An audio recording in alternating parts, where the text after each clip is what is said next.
Hello, boys and girls. It's when we feel like o'clock. I'm Pearl of Wisdom, and you're listening to my NHL Pearls of Wisdom. And I still can't see you in the top corner, but I can see you if I go into Streamlabs. You're there, and you're over top of the thing, but you're not. When I go live, you're not there anymore. Can you see it on the No, I can only hear myself again? on the yeah, I can only hear myself on the stream. What the heck is going on? I would just delete the NDI source and add it again. Just get rid of the Can whole I do thing. that while we're live? I think so. Okay. I'm not entirely sure, but I think so. Okay.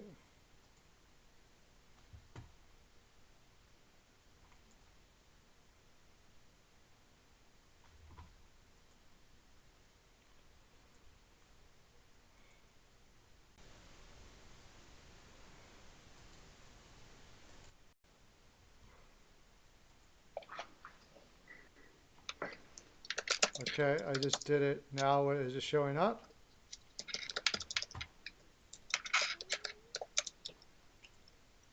Yep, there you are. Now you're big and there we go. We got it. Whoa. Well, hi everybody.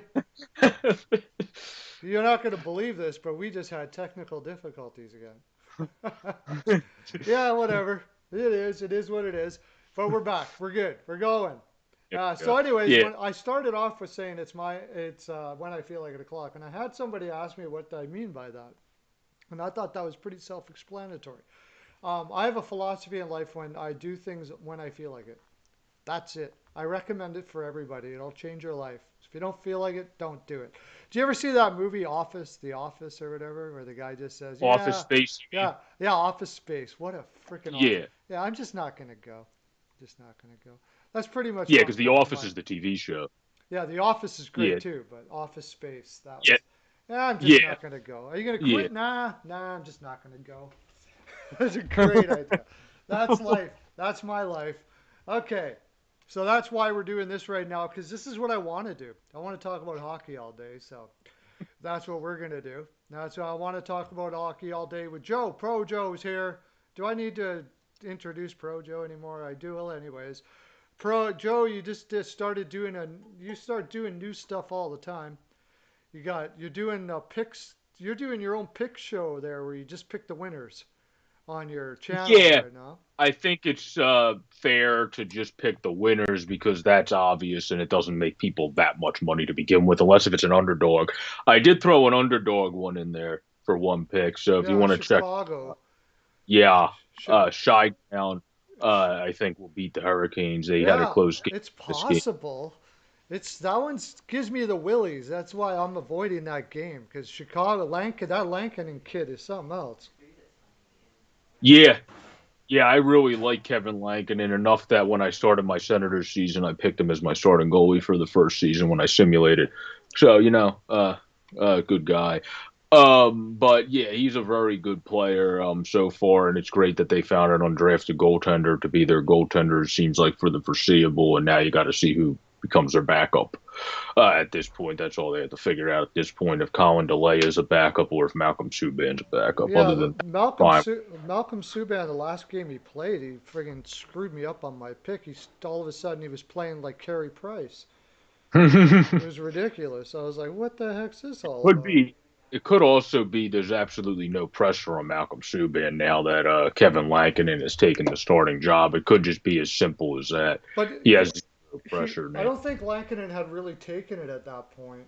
But I mean, has there? I mean, besides his first year, has there ever really been pressure on Kevin Lankin or on Subban? I mean, when he was in Vegas, there was no pressure on him really. He didn't have the number one role, and he still couldn't find his game. But Yeah, he had one good game there. That's the only one good game I've seen from him in about 3 years. yeah, he's not the most consistent. Obviously, I hope he's able to figure it out. It would be good for him and the Subban name if they can have two guys rather than just one.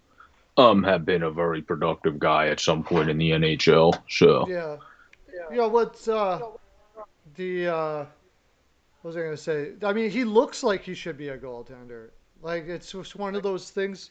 That's why he keeps on getting chances. Like I've heard that some people have said that maybe his name has something to do with it. I don't think so. Names haven't had much to say on anything before, so why would they start having something to say now? So you know what I mean?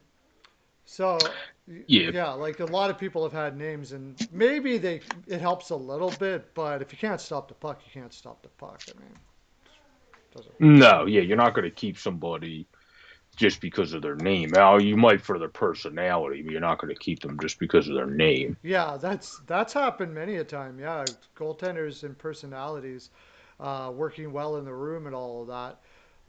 McElhaney has made a career. I mean, he could stop pucks pretty good too, but apparently McElhaney in the room is just unbelievable.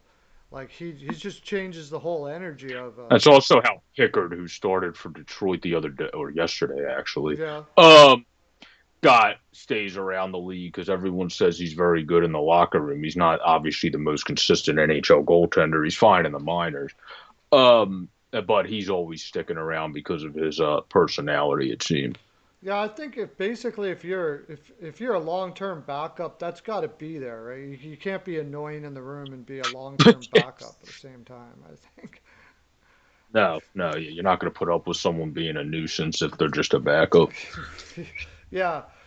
So I think Louis Domingue was like that. He keeps on getting chances over and over again Hmm. too, when he really probably shouldn't, as far as his production is concerned. But people tend to like him.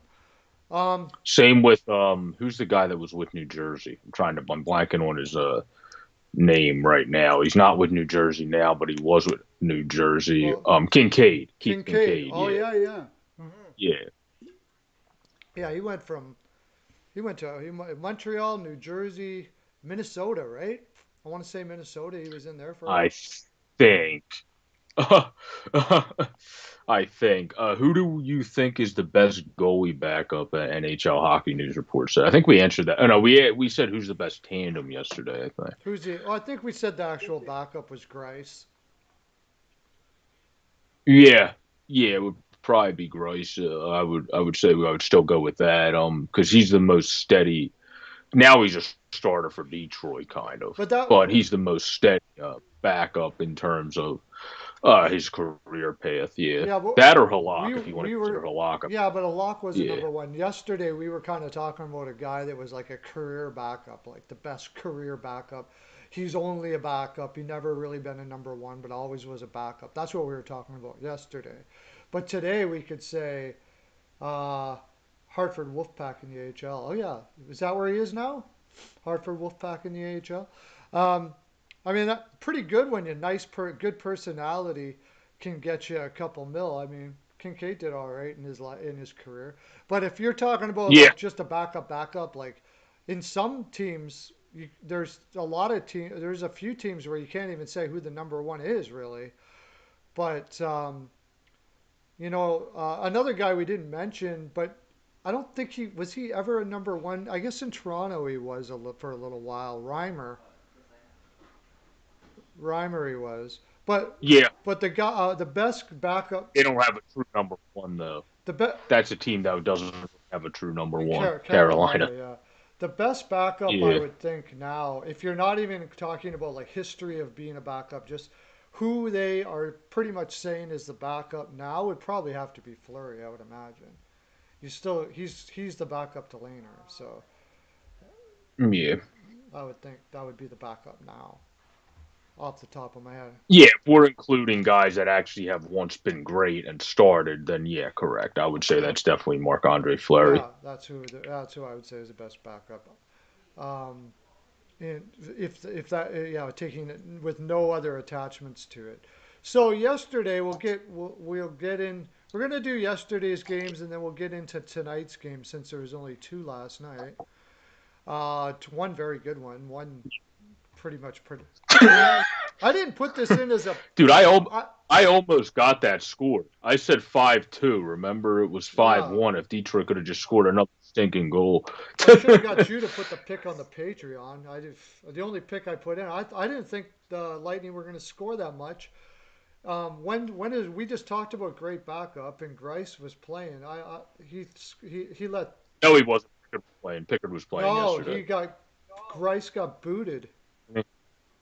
Oh, did Yeah, he? Okay, I didn't see Pickard the. came in. Uh, So I thought with Grice in that the Lightning wouldn't score enough for that to go over, but Grice didn't. It did. yeah, I mean Detroit's defense isn't the best. Yeah, I thought Pickard though. My one friend pointed out it is true. He wears so similar pads to Jimmy Howard. Like you literally could have told somebody Jimmy Howard's back in net for Detroit, and they would be like, "Oh, cool," because he literally wears identical pads pretty much to what Jimmy Howard Really, I used to never wear. noticed that. Yeah, but you're more the goalie guy, Yeah, so you would Pickard. notice that sort of thing. Yeah, Pickard pretty much like just decided to copy Jimmy Howard's pads. Honestly, I wouldn't be surprised if Jimmy Howard had an extra pair of pads still in freaking Detroit, and he's just like, "Yo, Jimmy, you mind if I cop these?" Like, it honestly seems like that's what he did. Oh, I don't. Yeah, stats wise, you'd have to check up the stats. Probably that's Allen, I guess. Who would be? I would be guessing off the top of my head the backup with the best Right stats right now. now, Probably probably Allen. no. Well, actually, no. It would be Fleury. If we're to, it would actually be Fleury because Fleury started the season better than Leonard, I think. So if we're talking about it, calling him a backup, I would think it would be Fleury over Allen, and then With Allen the best stats? off the With top the of best my head. stats? Yeah, off the top of my head, I think Fleury has better stats than Jake Allen. Really? How about Miller? Miller hasn't let too many in for Anaheim.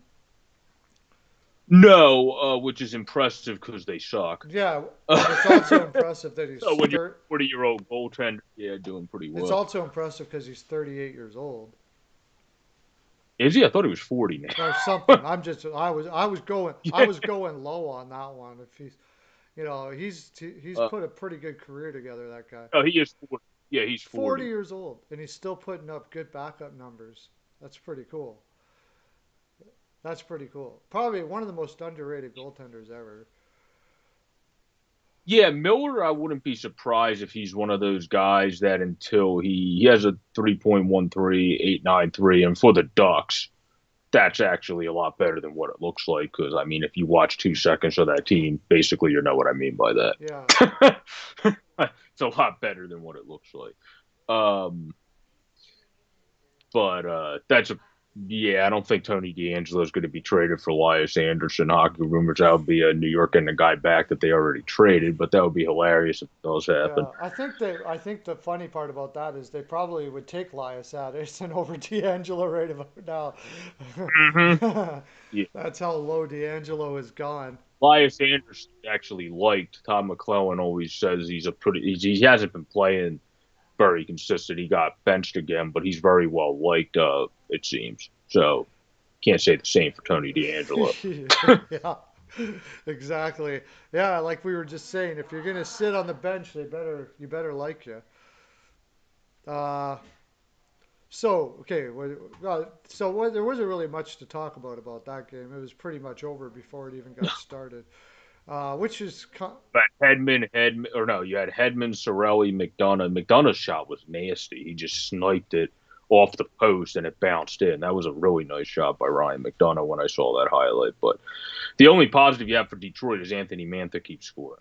yeah, Other than that, there was no other positive. And Cal Pickard actually looked good when he came in relief. yeah, He was 19-21. yeah. He did look pretty Uh, good actually, which is so good for him. I mean, he's just barely in the league, so that's just one good game can keep you in the league, make you another 50G.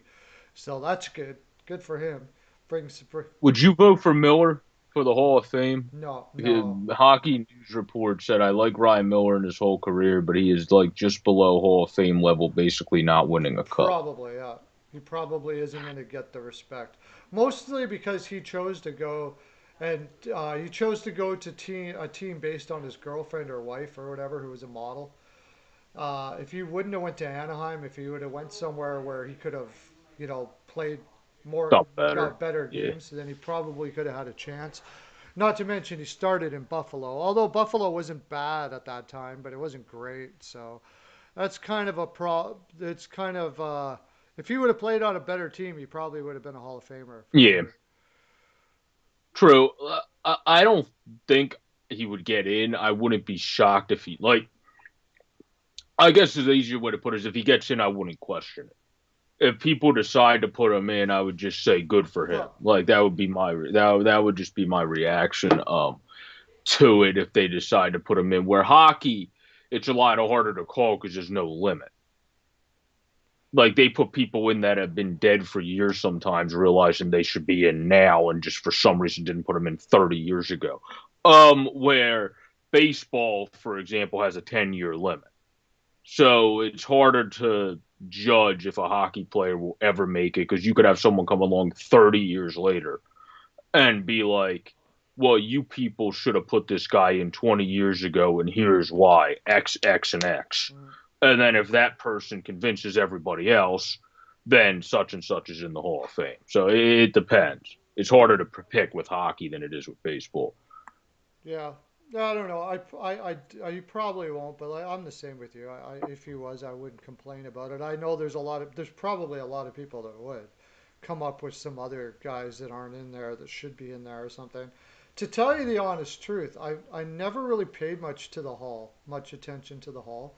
I'm not very good when it comes to Hall trivia and stuff like Hall of Fame trivia. I don't know why. I just never really caught into it. A lot. It's not as big. Yeah, like here in America, like baseball always they have all the advertisements like watch the Hall of Fame ceremony. Here's where the Hall of Fame everyone's going to be making their speeches. Hockey's not as well advertised for their Hall of Fame like when they're doing the speeches, when they're doing everything. So maybe in Canada is more, but here it's not as well advertised to watch all that. Which with baseball, even though baseball's ratings are going down, it's still advertised well thing. Oh, to restart it again, or we're gonna lose our thing. There we go. Okay. Um, yeah, and also I think it has to do with the fact that the hall here in hockey. I mean, it's not the same as baseball. Like it's not the elite of the elite. You know, there's a lot of guys in the Yeah, hall in yeah, hockey good. that are just like really, really, really good players. Mm-hmm. Where Yeah, that's in a baseball, it's kind of like it's the elite of the elite to get in. Like, yeah, like Kevin Lau, for example, has been was in because he's a great leader and won a bunch of cups. I'm not sure if he would have got in oh, without that. Kevin Lowe, yeah. Kevin Lowe, yeah, I called him Lau. There's a great example. I mean, he played Yeah, for the Oilers, and everybody in Edmonton thinks he should have been in the Hall of Fame, but I'm fine with him you're being in the looking Hall, but that's another guy I you're don't looking from see. the outside in. No, like I would rather the Hall of Fame not have Kevin Lowe's in it, not have Clark Gillies is in it. Guys like that. Like, The thing is, though, they have a lot of stuff on NHL Network.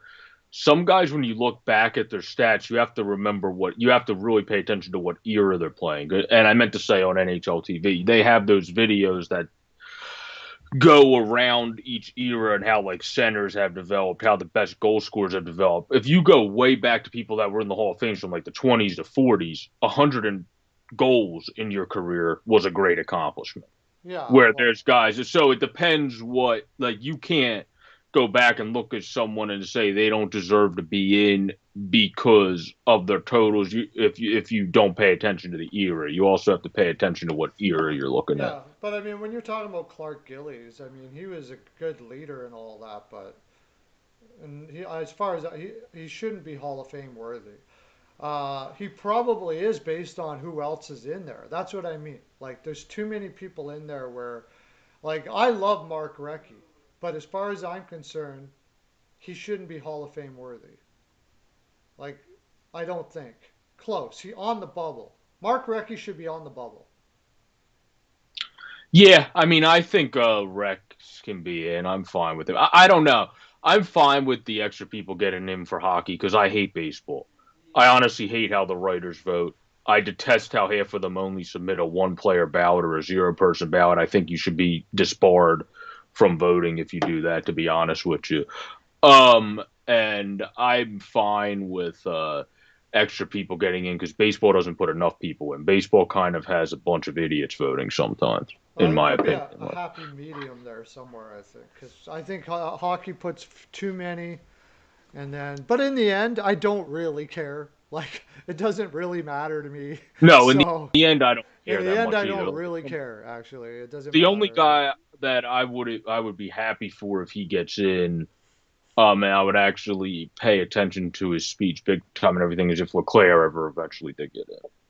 Yeah, and that's the reason why so many get in, right? Because there's people from those teams, and it makes the fans happy that a guy like Mark Recchi gets in. If you're a Philadelphia Flyers fan, or Recchi goes in, you're happy. Same like in Edmonton Or when Lowe went in, yeah, when Kevin Lowe went in, it it brought a lot of uh, it brought a lot of excitement here in Edmonton for sure when Kevin Lowe got in. yep, for sure. What's up, John? Hey John, how you doing, buddy? Welcome to the live again. We were kind of doing some Hall of Fame stuff here because last night's games were not really much to talk about.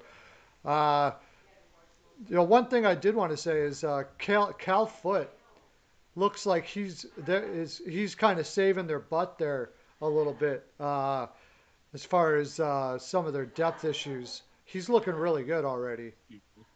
Yeah. Yeah, he definitely has looking pretty good. Being a very good defensive player, +6 in 6 games, so that means you're obviously an average. That's easy math. An average +1 each game. You don't have to be a rocket scientist to figure that one out.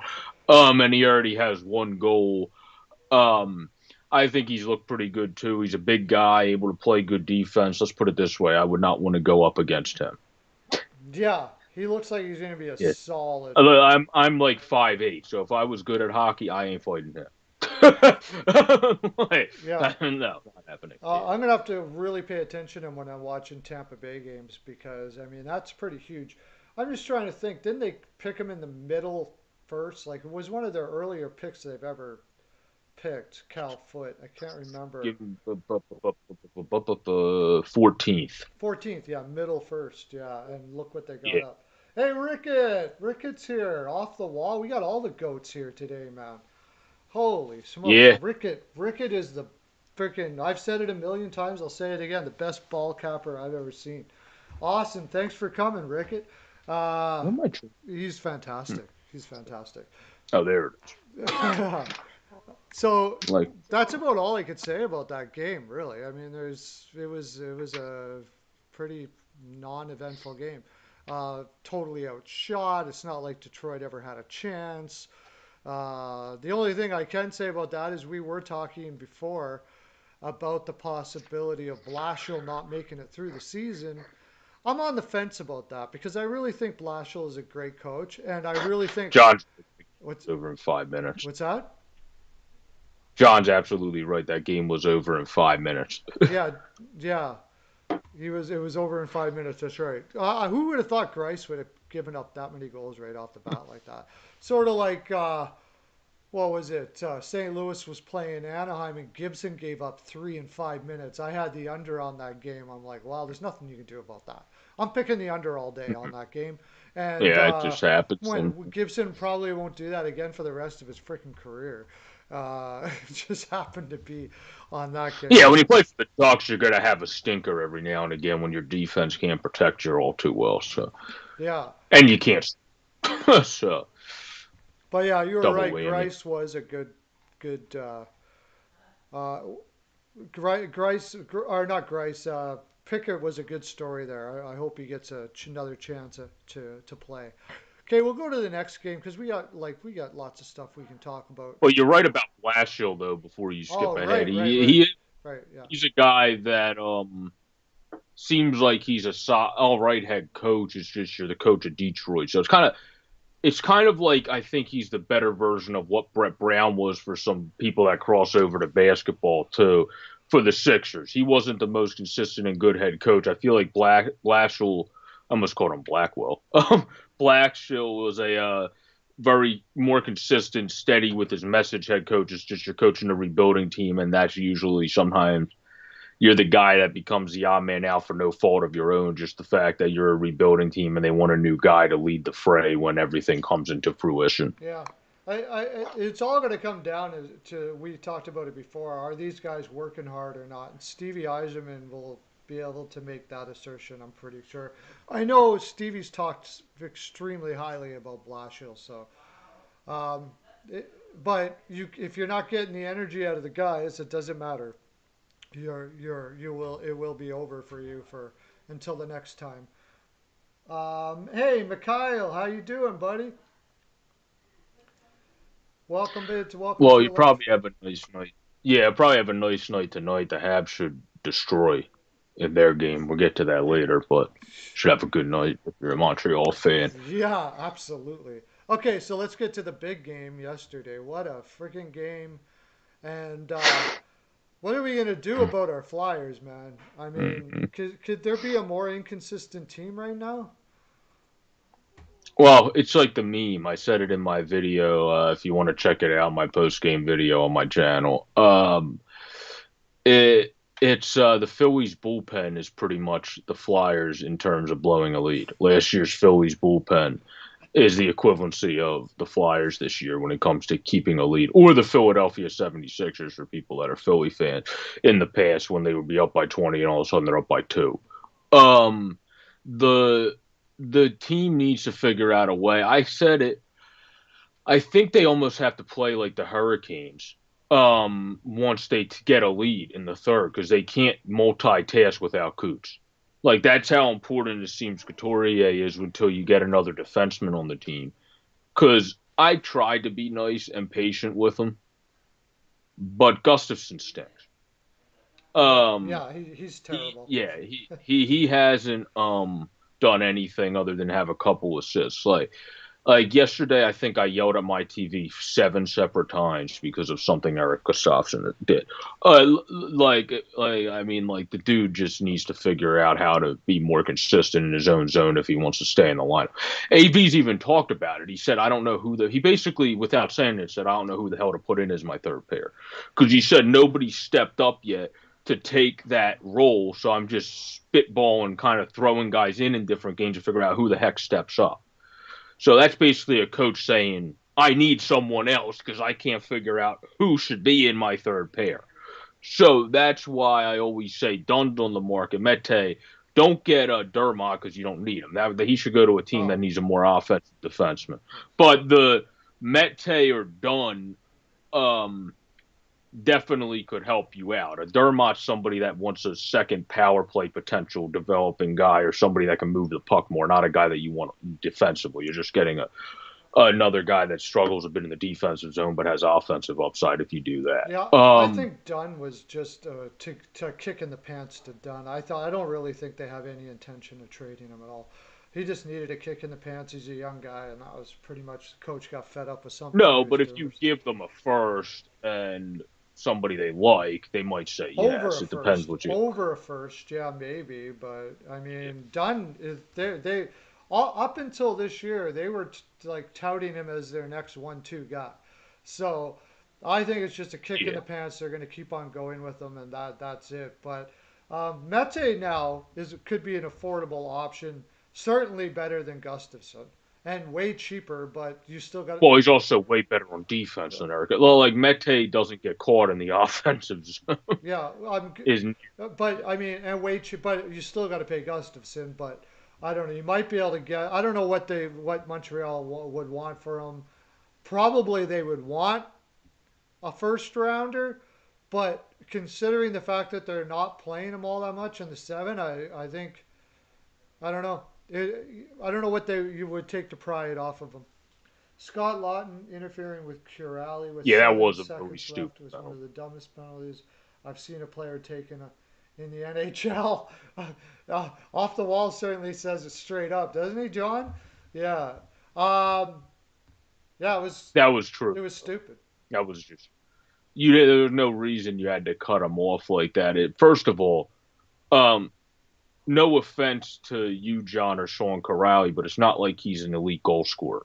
So if he got past you there, the defender should have been able to pick him up. I don't think Sean Corrali is going to be a guy that shoots it from the damn sideboards and snipes it into the top corner. He can do that every now and again, but he's not like what he was in the juniors.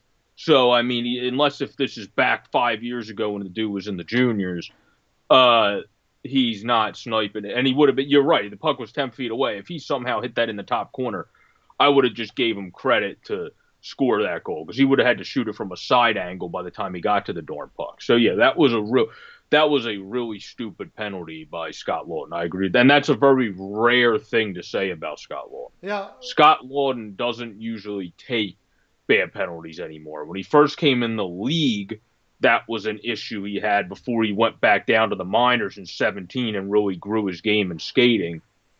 But now you never really see that. He's almost your mini Couturier. What I saw on that play was Lawton wasn't looking at where the puck went. He thought the puck was a lot closer than it was. Um, he didn't read the play well. It's not like he saw it was way down there and I'm going to take this guy out. He didn't read the play. He wasn't watching the full view of the play and didn't see that the puck was as far down as it was.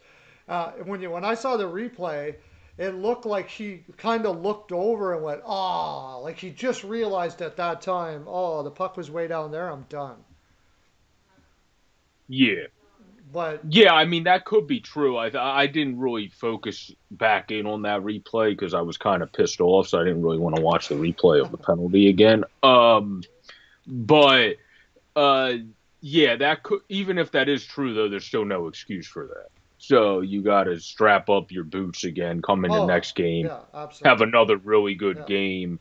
Other than that play, because I thought Line was the most consistent in that game, honestly. Other than that damn play, It's just a little I less thought stupid. honestly, It's a little less yeah, stupid that way if he was just, yeah. it's more of a mistake rather than a da da. I thought I honestly. like Now I know, hockey. Yeah. yeah, I know. With Chris on his podcast, with I think it's Amadeo who does it. They do great stuff over there. Flyers Fan Mania with his podcast as well. If you want to check him out, but they were talking about how much the fourth line played early. I actually didn't have a problem with that because AV doesn't consider his lines in numbers. That's not uncommon. The Flyers usually play their bottom six more than any other team in the NHL. So to me, that wasn't really uncommon seeing our fourth line play about 3 or 4 shifts in the first 10 minutes.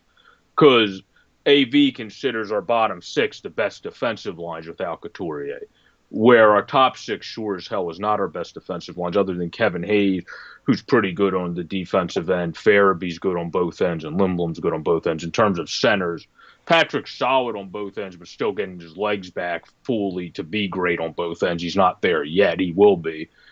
So Hayes is the guy that's great on both ends right now.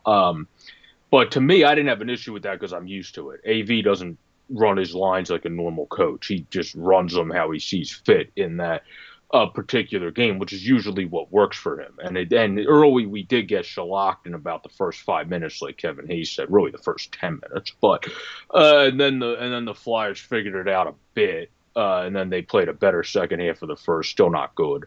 And then they started doing better in the second at ports of time. And then they did well in the third until the end when they blew the lead. So I think you just got to defend leads. I think the biggest thing is you feel bad for Carter Hart because he played a very good game and the defense hung him out to dry. Um, CL's in the house. How you doing, buddy? yeah, how's it going, CL? I mean that's the big thing from that game I took out of it. The defense and the stupid penalties that were taken. That's how the Bruins are going to beat you. The Bruins' offense 5-on-5 is not great this year, but if you give them power plays, they're going to beat you, and that's exactly what the Flyers did. They gave them their strength time and time again, and that's why they lost. Yeah. So realistically, they deserve to lose that game. Yeah, To be honest, Philadelphia basically has been. It's, it sucks for them to be frustrating to watch because they got such a strong team. In the playoffs when they played down to Montreal, when they played against the Islanders and they couldn't skate through the neutral zone. Like they just stupid things just crop up all the time, and you're like, where did that come from? All year in the playoffs last year, or all year in the regular season, the Flyers had great pace through the neutral zone. Then they play against the Islanders, who you absolutely need great pace through the neutral zone with, and they're like skating like they're out on a Sunday skate. It was crazy. And what happened last night with Lawton, uh, either that or they're missing assignments, and we were just talking about Gustafson. Uh, yeah, Yeah, they need the Flyers are going to need another defenseman. I think they're fine at overtime, unless if Zamula gets off to a great start with the Phantoms and then they call him up. That could also work out, but that remains to be seen. yeah. York, Or or if York moves up faster than we think it is. than we think, yeah. But the other thing would be, I guess, Prosser played a good first game, so if you want to try to put him back in, you can do that because he did have about five, I want to say, solid years with the Wild, and then has kind of been a journeyman since. So, if you want to put in a very defensive guy, the thing is, if you put in Prosser, Braun should not be in the lineup because they're pretty much the same type Don't of put them thing. on the Prosser, same line. yeah, The puck Prosser would just never moves leave the fast. zone. They'll Yeah, just so spend you, the whole game taking the puck off other people's sticks and then doing nothing with it. yeah, yeah, What exactly. would be the that would be like the worst combination ever. you would They you both would they you'd Braun literally would be take the playing. puck off the guy's stick and then they just both look at each other, go, "Now what do we do?" Yeah, Yeah, that would be horrible. Uh, yeah, and that's right. Yeah, that was. I don't know why. Jason Martinez, one of the great Philly guys, does the Flyers Daily podcast every day. Mert, he brought that up too. He said, "I'm not going to allow anybody to blame this game on the refs." It was plain and simple, a self-inflicted loss. Basically, is paraphrasing what he said, and that's entirely true. That was a self-inflicted loss. It was not a bad penalty one iota. The dude took him out. Scott Long took him out when the puck was in front. Even if he didn't read the play, it's still a penalty. I'm pretty sure if it wasn't a penalty, if you didn't read the play, I could just drill the quarterback every single time in the NFL and just be like, oh, I didn't read the play. I mean, I didn't know he got the ball out 5 seconds ago. What the heck are you talking about? So, yeah, you can't. It's still a penalty. It doesn't matter if you didn't read the play or not. yeah, oh yeah, it was a bad play. As far as Boston is concerned, Bergeron gets 4 points. That's not unusual. But Not Anaheim, I believe Anaheim's got to be kicking himself now with Nick Ritchie, right? Yeah, I would think so, but at the same time, I don't think he would be doing as good in Anaheim. Maybe. He's in a better situation to succeed in Boston with better players around him and a much better team put together than the Anaheim Ducks have. So I feel like he would still be in a limbo period because we saw Maxime Comtois has a lot of skill and he started the season well. Then he just stopped scoring. You want to know why that is? Nobody's on his line that can set him up. The Ducks have nobody to help out on offense. So you need to have other people develop to help him out. You can't. So that's why he came back down to earth, and then they all of a sudden scored against the Kings. The only reason was, here's a good secret for y'all: Sean Walker and Matt Roy were out. Both of those guys were in. Kings were winning that game, I guarantee it. So the Ducks literally can only score when teams have injured defense. Yeah, yeah, So I would say, yeah. Though there's I no would doubt about say, that. No doubt about that. But still, just the way it looks. Yeah, for sure. Richie had an opportunity to also go to probably one of the best rooms in the business. Boston has spent their a yeah, lot of time building that room, and you're never going to find better leaders and all of that stuff like that, which is perfect for him. and you have a great power play. That's what you want Nick Ritchie for. You want Nick Ritchie to be the JVR-esque guy of your team. Just park yourself in front of the net, deflect the puck a lot, screen the goalie, do your thing, and then he also has a sneaky shot when he's able to shoot it, just like JVR. So I would say that's not a bad comparison for him as time goes on if he can kind of hit that level at a certain point, and he has a much better chance of hitting that level with the bees than he would with the ducks. Yeah, I mean, he came into the league. He was a late first.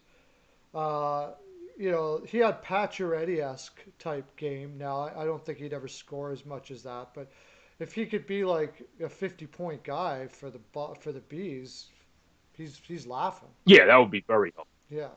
That would be very helpful. I mean, that's about what JVR is. Like, he's not. You're not going to see JVR. Well, maybe this year you will, but you're not usually going to see him score over 60 points. Hell, this year he might score. If he keeps staying on pace, he might score 70 in a 56 game season. You'll be like, how in God's name did that?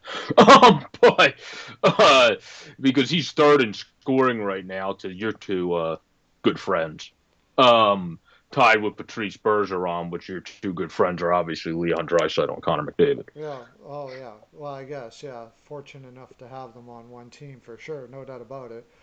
Uh, the Oilers are pretty fortunate to have come up with that because they could have been really bad, in really bad spot otherwise. Uh, yeah, JVR having a hell of a year. Yeah, I mean, I was the first to admit I was out there saying we should just staple a first Excuse round me. pick to JVR and send him off somewhere because but I don't know the inside of it. For him to be playing as well as he is right now, I'm thinking he had some sort of lingering injury that nobody was talking about, and he was just playing. He was Probably. just playing through it. And the type of game he plays, if you have that, it's pretty difficult to be in pain all day, all game long. You know. Yeah, yeah. It's kind of like, I mean, like JVR playing through an injury is like if you imagine a guy like in his prime when he was good with the bees, Lucic playing through a bad leg injury. Like you're not going to be able to do anything. I mean, you're not going to want to get in front of the net if your leg's already busted, because then if you get hit in the leg, who the heck knows what's going to happen? Yeah. Now he just So, plays like he has two legs that are injured. well, yeah. Yeah. But I've never now he just kind of goes on a Sunday stroll every time he's out there. pretty But much. Yeah. I mean, he does have managed to catch up to the odd guy and hit him every once in a while, which is some sort of benefit, I suppose. But yeah, it's pretty funny. But yeah, as far as Boston, uh, they're it's again it's that whole pushback with Boston, and that this is where Philadelphia has got to grow as a team as well. Um, First of all, it's the third period collapses or in not being able to come back, smelling blood and that killer instinct to put their opponent away is still not quite where it needs to win Stanley Cups like Boston has. yeah, they definitely need to find it. I think they're going to end up making trades, and Fletcher will bring this team together and figure it out. Like he made those good acquisitions last year to kind of add to the team during the season. Where we have to remember Grant had a very Grant had a very good regular season, and then just couldn't get it going in the postseason. Thompson should have been benched in the postseason, but did all right in the regular season for us. So they made some good acquisitions last year to help, and it seems like that good acquisition this year, from how he played in the one game, now he's going to get to season himself in Lehigh. Could be moving more into the wing to add physicality for once you get to the postseason. Yeah, yeah, I guess. Now, did Farabee get any points last night? I don't think so, dude.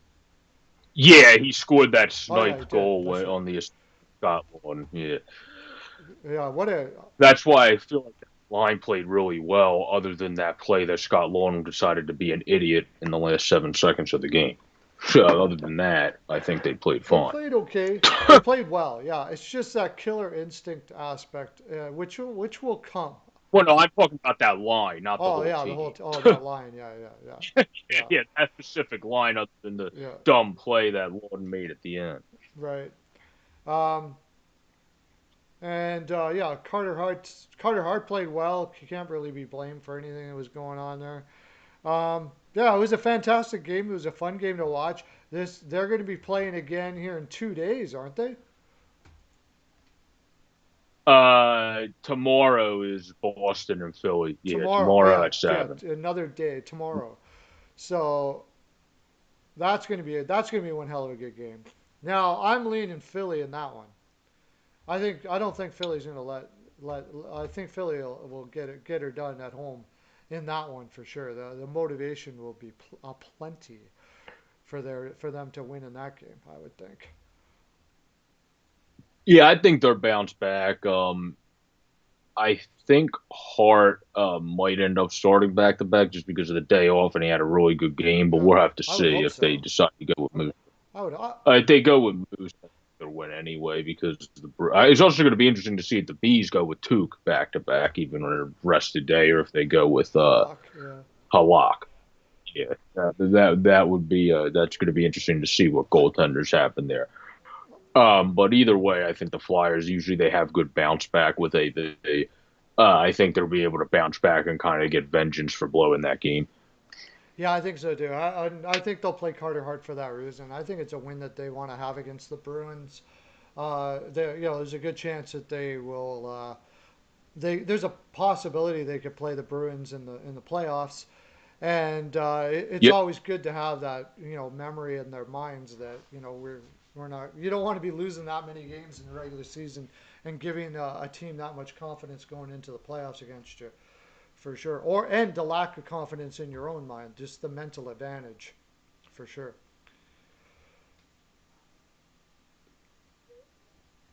So tomorrow then or tonight we'll start with I think we'll start with the Capitals and the Rangers. This is a really interesting game. I'm surprised they're still giving the Capitals the a dog money on this. Yeah. Um, I would say the Capitals are going to win this game. I mean, the rain. Um, I said that in my video earlier, where the Caps are just persevering through everything. Like I said, they're persevering through pure stupidity. To be honest with you, if you want to be honest, none of those people should have met. They were stupid to do so, so they persevered through just stupidity. Um, and Backstrom stepped up, and other guys have done well to be able to take over for Ovechkin, Kuzi being out. Vanacek might have just stole Samsonov's job, and he might not even have the starting job when he comes now. They're definitely in a good position going forward. That's a good problem to have. Also, Laviolette, I don't think is going to put Samsonov back in to start because he's always been a hot hand. No matter where he's coached, he always goes with a hot hand. So I would say, unless if Vanacek falls off, Samsonov's going to be the guy platooning in and not starting. But that's a good problem to have. You have two great young goaltenders to figure out who the heck you should put in. I would love to have that Well, issue. Um, especially when that wasn't the narrative going into the season after they lost Lundqvist. no, yeah, they talked up Vanacek, but that's what you're supposed to do. Once you lose someone else, then it turns out it seems like all the talk up actually was worthwhile and actually accurate, and he's performing very well. Just as the talk up for Lankinen definitely came to fruition as well. So I think no matter who's in net, they'll be able to get that win. I think Vanacek will still be in net though because I don't think Samsonov or this might be his first game activated back. Um, because I saw they put Copley back in the minors, so this might be his first game activated back. But I feel like there's still roll with Vanacek because he's been the hot hand even so. Yeah, and it doesn't look like there's too many guys still coming back for Washington. Ovi's back, but there's still Schultz is still out. Who else is out? It's Kuznetsov is still out. According to Roto World, anyways. Have you heard anything different about that? No, Eller is out. I think the only other guy I heard was back was I'm pretty sure Samsonov's supposed to be active tonight because they sent Copley down to the taxi squad, I think, not the AHL, but I think that or Craig Anderson could No, be active as the backup. I I don't know. think Craig Anderson because it says and Roto World is usually pretty good. Samsonov is still out. Connor Sheary's hurt. Schultz is hurt. Eller's hurt. Kuznetsov's hurt. Or Kuznetsov Okay, COVID. then I guess they just don't like Copley and they wanted to have Anderson instead. Because I just figured they would keep up whoever was up until Samsonov came Ha- back, but I guess they decided to like Craig Anderson Have better. they confirmed anything for that game? Don't scare me now and do something stupid and put freaking no. Shosturkin. The Capitals, I don't think have yet confirmed their goaltender. Don't tell me Anderson's going to be in. Oh man, are they gonna give Anderson a shot against the Rangers? Because the Rangers' weak defense, they might think they can outscore them if Anderson's not at his best. Wow, I never even thought about that. That may change my pick in a hurry if he's in.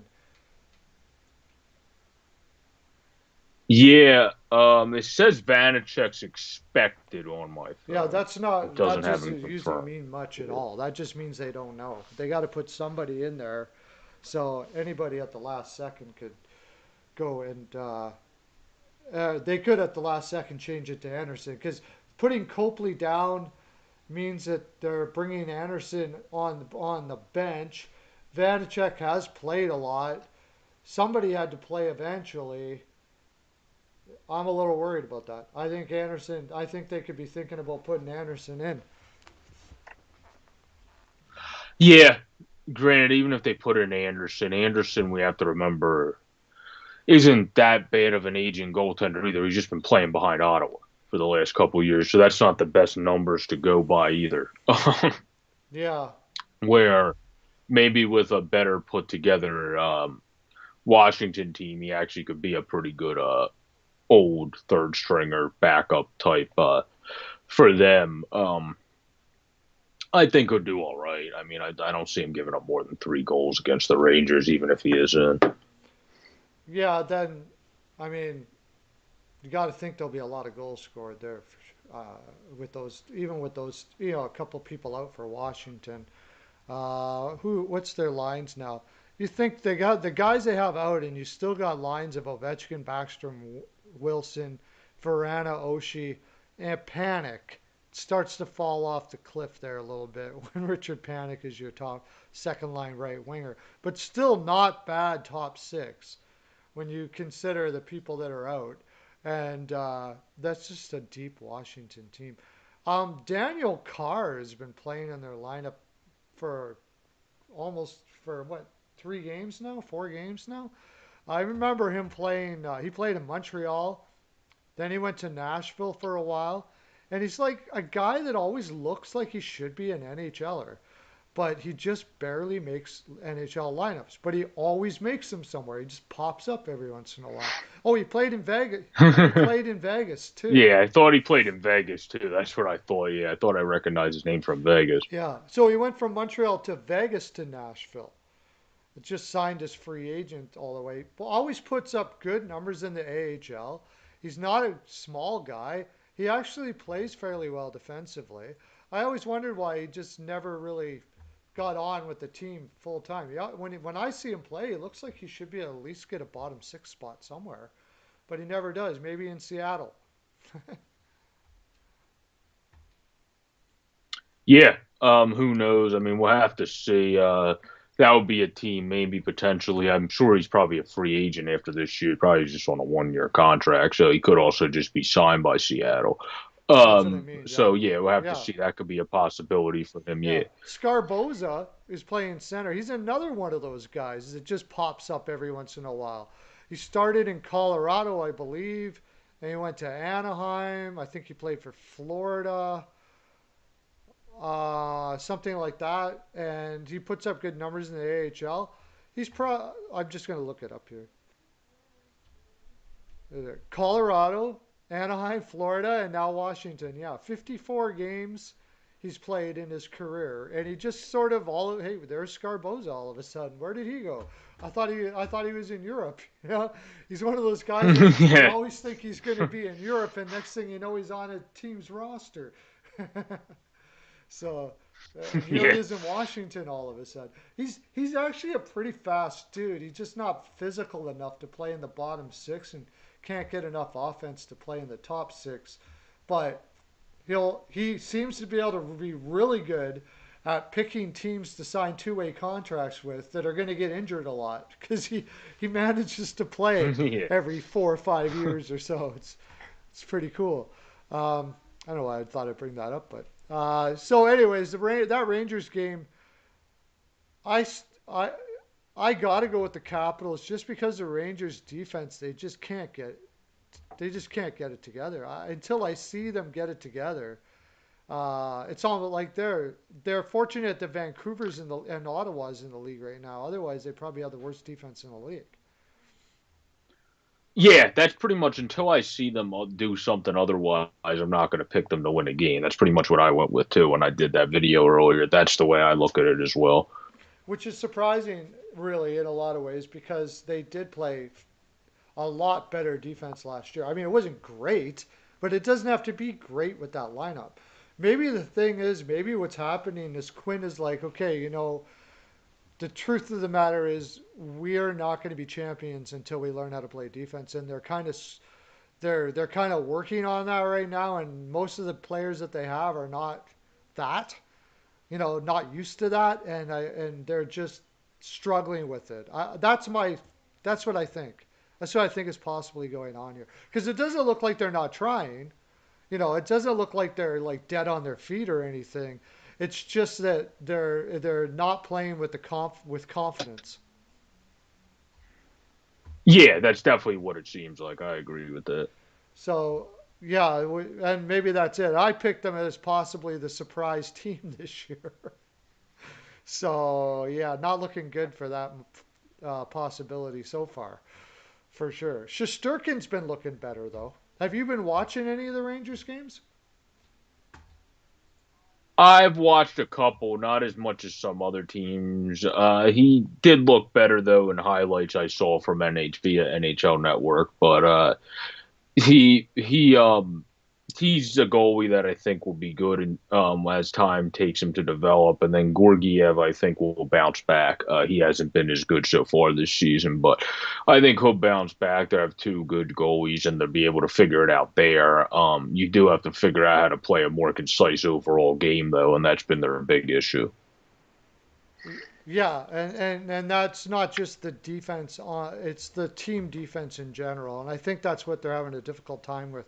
Last year when they went for that run, it looked like Quinn said, "Okay, you know what? We'll focus on the defense. Let's just outscore the opposition and play with a lot of pace and grit." Which I wouldn't say grit, but intensity. New York Rangers are a fairly intense team. Um, Even Hmm. it's just they now he's like we're gonna have to learn defense here. We just have to. Simple. Because if we go any further, we're never gonna win a cup, no matter how much we add to this team, until we're playing a defense that's at least top 10 in the league. Which I think the only team that's ever won a cup that I can think of that didn't have in the last say 20 years that didn't have a top 10 defense was the Pittsburgh Penguins when they won that one year when Letang was out. Oh yeah, yeah, that would make In, sense. in Yeah. fact, they were outplayed by the Rangers or by Washington quite a bit that year when they won that cup. Fleury that was probably the best I'd ever seen Fleury play, and I mean that's saying a lot because Fleury's phenomenal. But I wasn't it a combination between Murray and Fleury. Murray started and then Fleury came in or something like that. Uh, I think that was the year Murray ended up getting benched. Yeah, because he didn't perform as well in the postseason as he did in the regular campaign, and then they ended up going with Marc Andre again, and then I think that was one of his final years in Pittsburgh, if I remember, like the tail end of his last 2 years or 3 years in Pitt. well, you mean yeah, Fleury? Yeah, it was. Yeah, it was somewhere around Yeah. there. but it was probably the best year he had for Pittsburgh, even though he won other cups. But he played out of his head that year, and their defense was porous. Like if you look up Pittsburgh Penguins when they won the cup, and you look at the defense and you take Letang out of it, you're like, holy crap, they won a cup. Like, but I mean that's few and far between, and they don't have Crosby and Malkin, and for to be able to compensate for that. They have good players, but Zibanejad's nowhere near that. And Zibanejad sort of coming back to what everybody thought Zibanejad was going to be this year. So that doesn't really help out too much, and that's partially because they're probably working on the defense quite a bit. So Z's going to have to start learning how to play defense a lot better. Panarin is already very good defensively, but it's a young team, and this coach is waking up and saying, "Okay, guys, we got to work on defense." And I know we might get losses here as we adjust, but it's got to happen. I wish I would have thought about that Yep. before I picked him as the surprise of the year this year. Yeah. I think there's one game tonight. As we move on to next games that we probably could just brush over real quickly, and that's our friend Hockey News Reports game. I don't think we have to talk too much about Montreal versus the Well, Senators, do since we? he's here, we'll talk about it because he's here. Uh, the what can the Senators do against that lineup? Like Nothing. nothing. Especially with Carey Price and nothing. Yeah, and like, are they going to play Murray? My gosh. It seems like it. Um, if they don't, I mean, Hogberg looked good last year. I agree with Hockey News. He said that in his video today for tonight's game. He looked better last year. This year, granted, it's hard to judge because their defense hangs you out to dry. But this year, he doesn't look as sharp. But I have to see more as time goes on. If they end up giving him more minutes, that might balance out over time for Hogberg there. But I mean, it's a struggle for that team right now. They have some young guys. I think they called up Brandstrom. Well, Um, so we'll see if he'll play. But they definitely are just a team that you watch for the young talent on the team, and you're waiting until the future. You have a good future with some young guys in Vancouver, or not in Vancouver, in Ottawa, but it's going to take a bit, and your goaltender needs to actually play well. yeah. Well, that what the problem is when you have goaltending like that, and what I'm seeing on Murray, I've been watching Murray. He looks like a whiny bitch. I'm sorry to say it any other way. I could have swore I heard words similar to the what am I supposed to do with this defense when he got pulled against Edmonton or whatever the case may be. And I mean, even if that is true, you can't say that on the bench. I mean, you just can't. And it's No, yeah. you can't say that. And how you doing, Avatar? Hope everyone's well with you. Yeah, you can't say that. That's not helpful at all, especially when you're not Dominic Hasek. It's one thing if you're Dominic Hasek and you're the best goalie of all time or one of them. I'm fine with you saying that because I'll get Patrick over it. Waugh. Yeah, I'll get over it because you're going to save our bacon later on. Yeah. But um, Matt Murray has not done that once yet this season. So he's a goalie that I understand they play a bad defense, and people have, my friends, some other people have said that could be why he's from. But he stole games in the past. So where did that go? That's the big thing. When he first started with Pittsburgh, he stole some games for them. What happened to that? That's more what people are wondering. What happened to you being a guy that showed potential at one time to be an elite goalie to now being not even good anymore? Yeah, and That's do you know how hard I know how hard it is to play defense because I played defense a lot, and when I played, when you don't trust your goaltender, man, it's tough.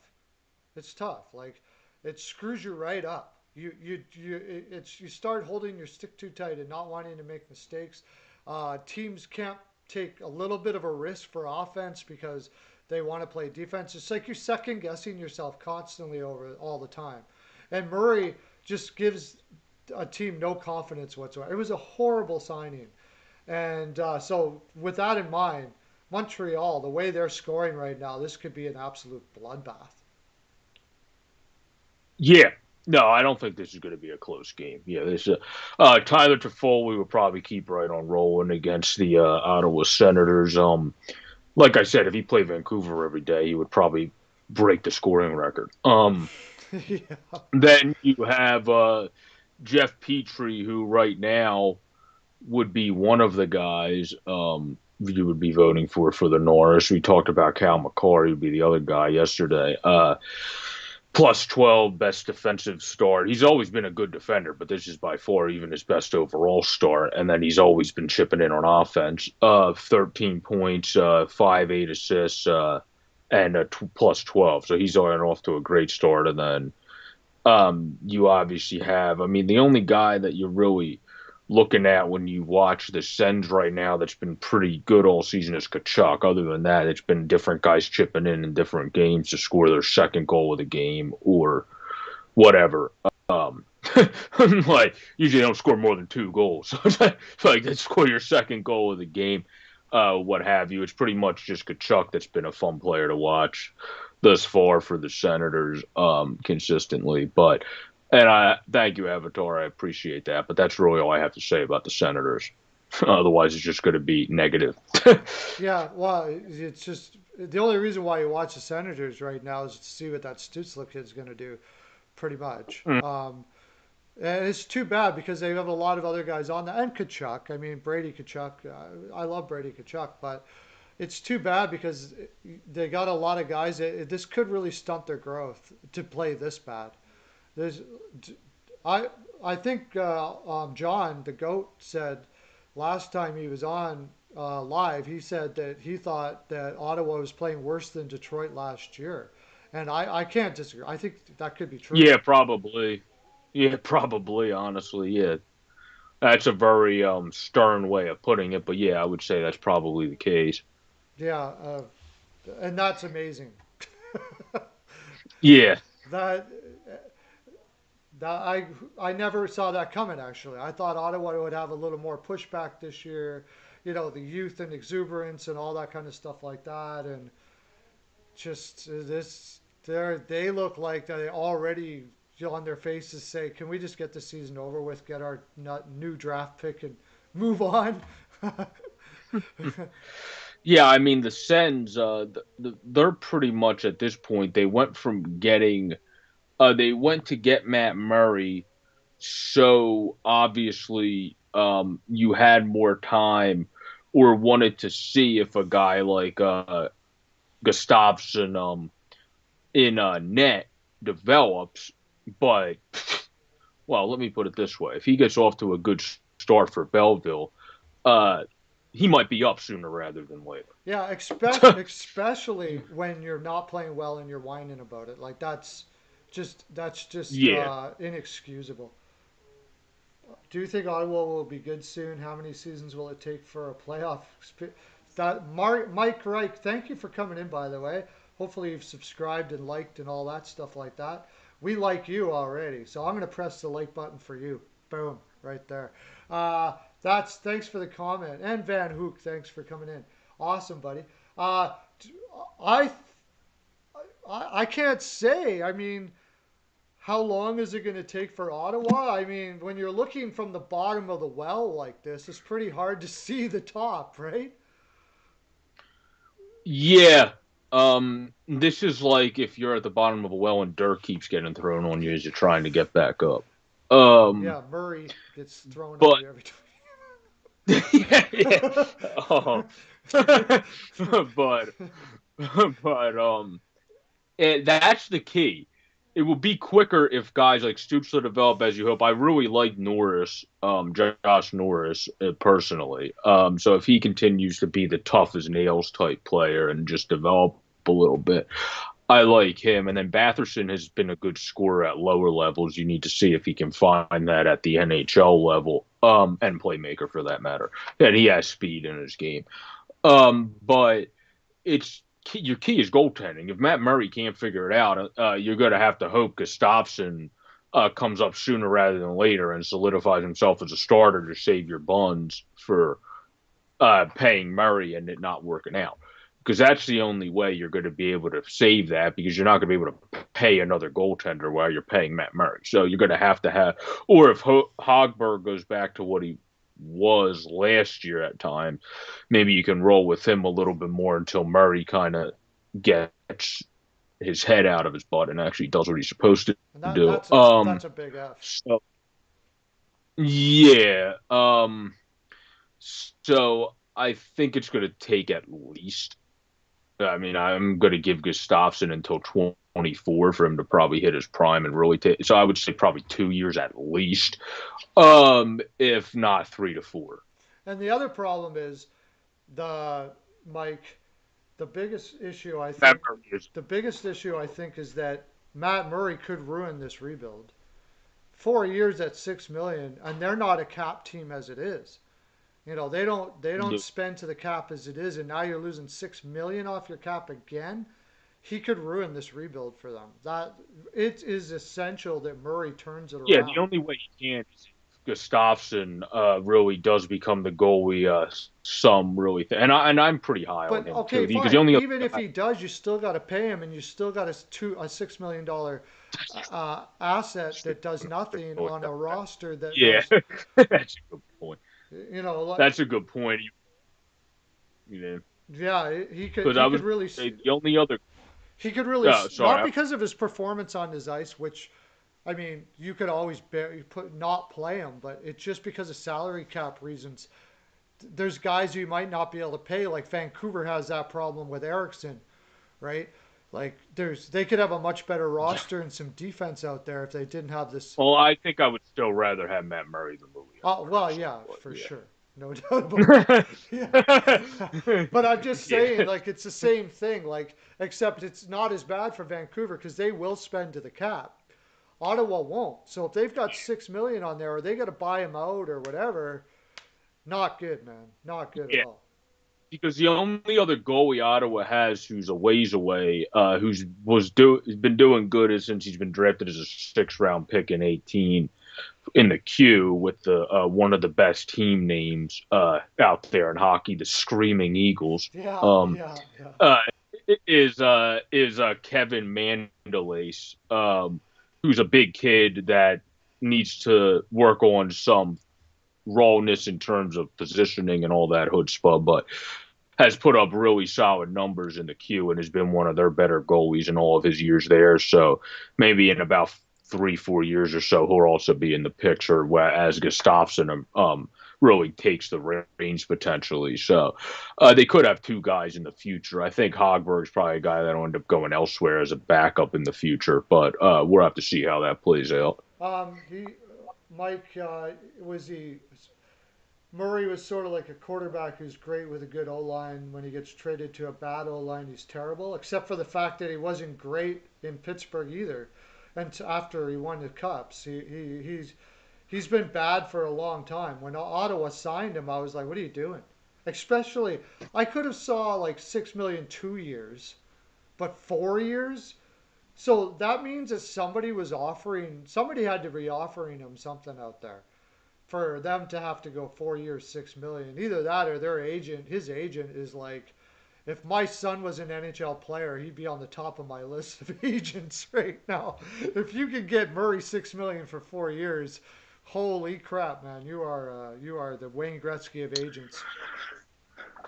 Yeah, Matt Murray. That was a long-term contract for a guy that struggled with a better defense. When you're not known for your defense, obviously, as of yet, in Ottawa, maybe if some guys develop, that'll help you out there. But Brandstrom's also more of an offensive defenseman, so I'm not sure how much he's going to help you out Yeah, well, in terms of being a defensive When shutdown. Sanderson gets in, but these are all young guys. It's just not the guy I would pick. Yeah, It's not the guy I would pick. A guy who's struggling in Pittsburgh, who had an overrated defense. Don't get me wrong, but he still lost out to Jari. Regardless, Jari put up some decent numbers with that overrated defense, and he didn't.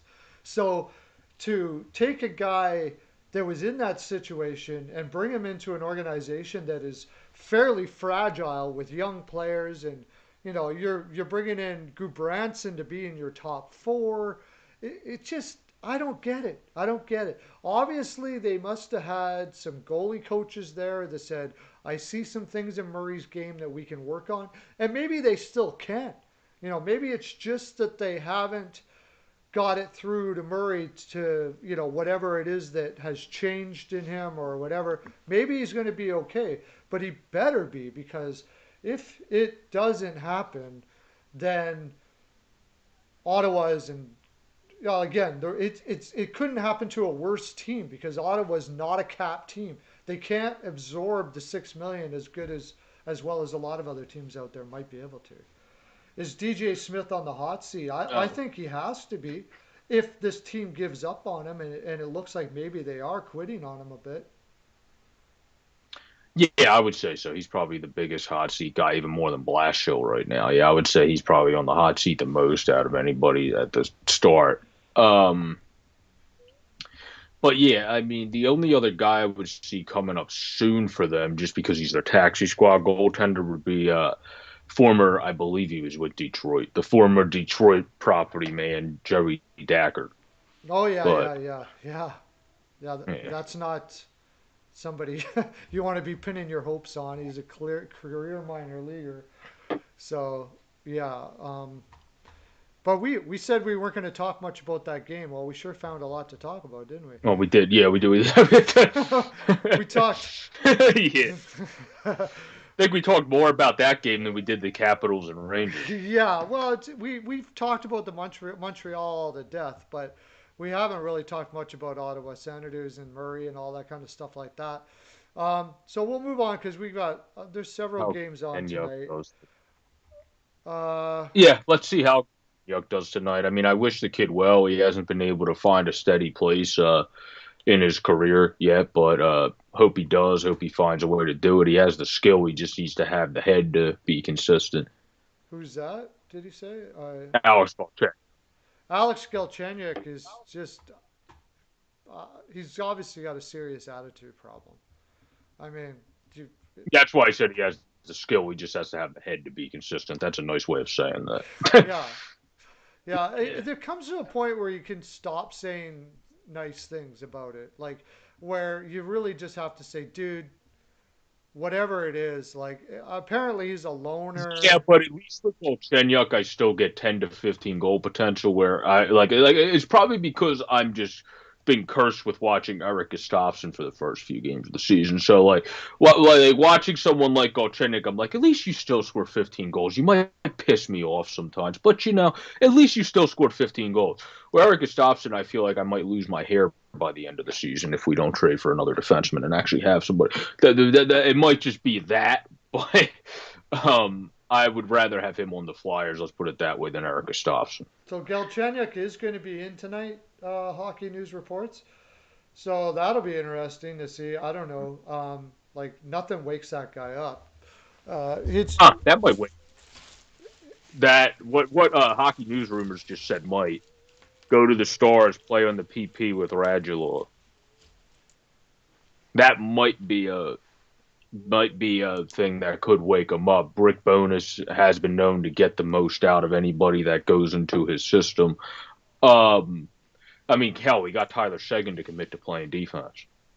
Um, that's something he hasn't been known to consistently do in his entire career, and he was injured with a very bad injury playing consistent defense in the playoffs. So if you can get Seguin with a horrific injury to commit to playing specifically defense because he can't focus enough on offense because of his injury, that's saying something to me that you're going to get most people to listen to you. But that's a move I could see happening. And yeah, that's going back to 2017. You're right. That's a throwback the clock type thing. They were good on the power play together then. That could be good for Galchenyuk's career.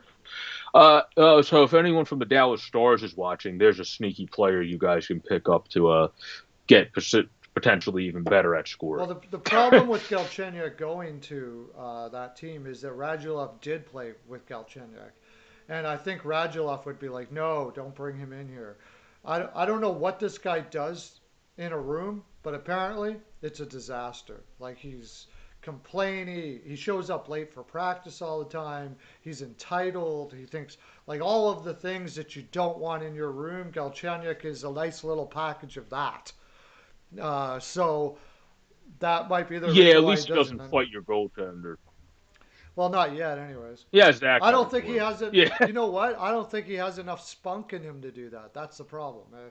Yeah, at least with D'Angelo, he had enough spunk in him to do something stupid that involves physicality. I don't think Galchenyuk would ever care enough to do that. You know, he's about anything. That's the problem. He's Galchenyuk is like meh. He's like whatever. He's apathetic to the game. Should CL drop Armia? I'm assuming he means from his fantasy roster.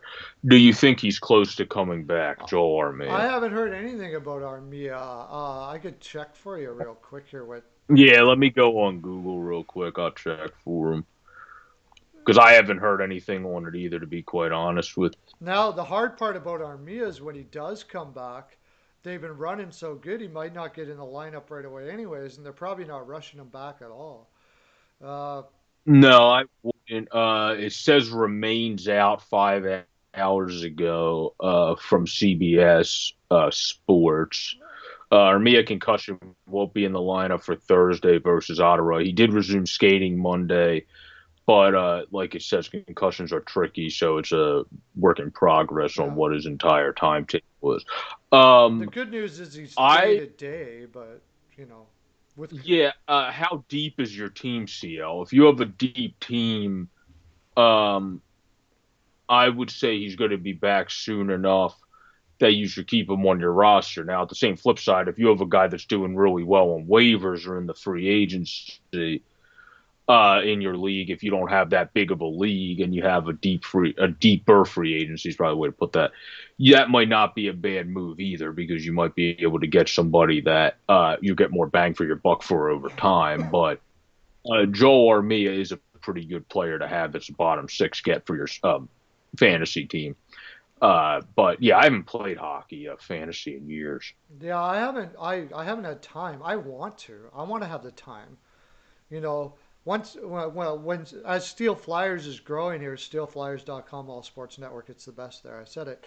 When I'm just doing this 2 hour show and I'm out of Costa Rica there in my penthouse apartment, then I'll have all the time in the world to start doing fantasy leagues, and maybe I'll even start in a fantasy league channel because I bet you I would kick butt on that.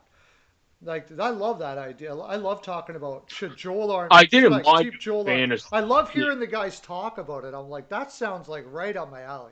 I want to talk about that. Should I keep Joel Armia and blah blah blah blah blah? And when they talk about it, it's like that sounds like a blast.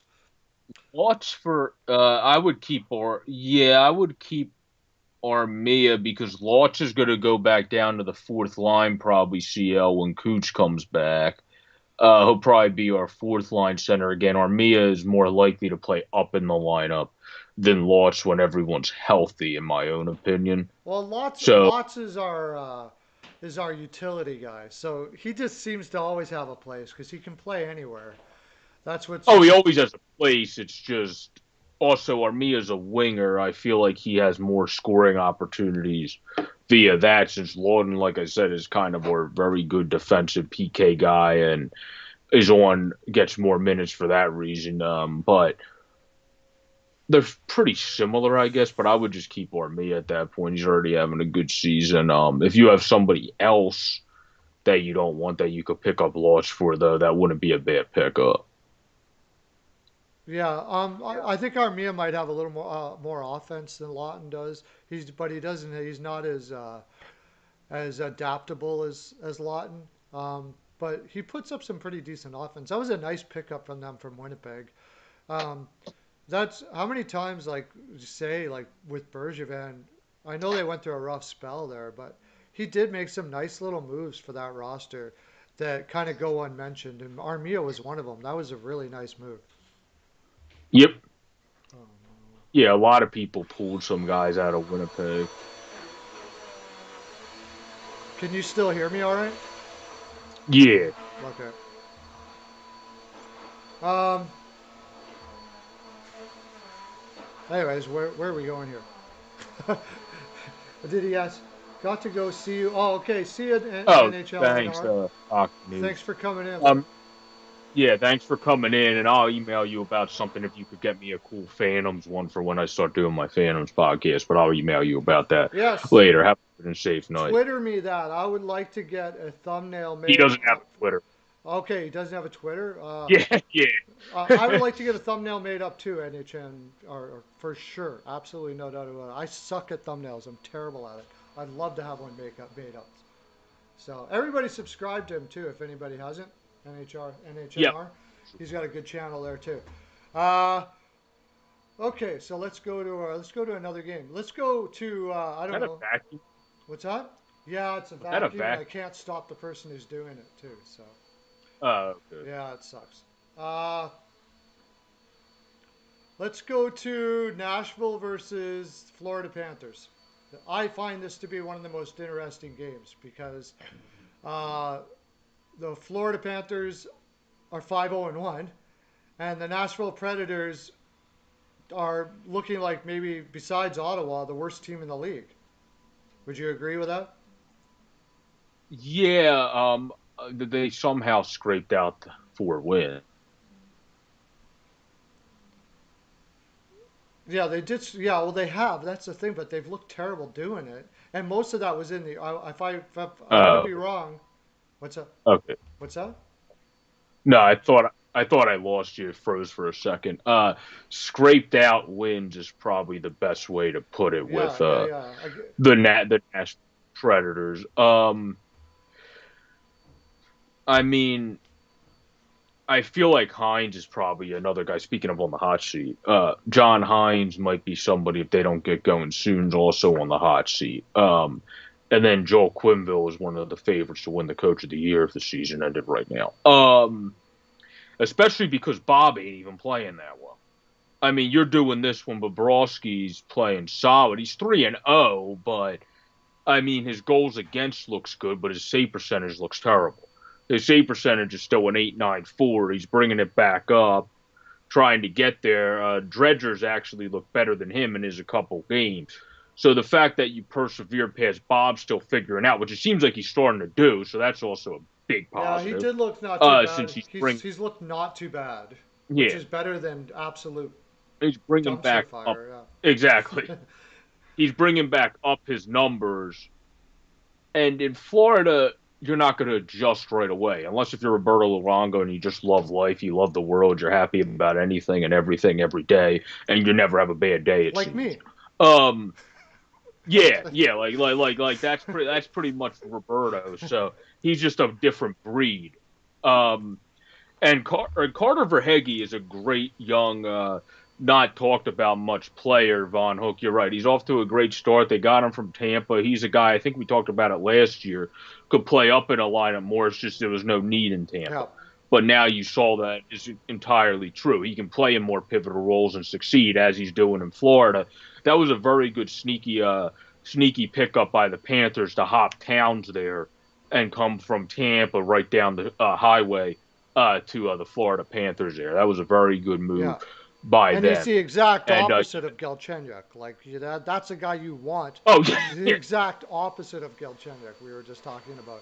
Uh, with him and uh, with Hornquist and him, I mean that'll change a room real quick.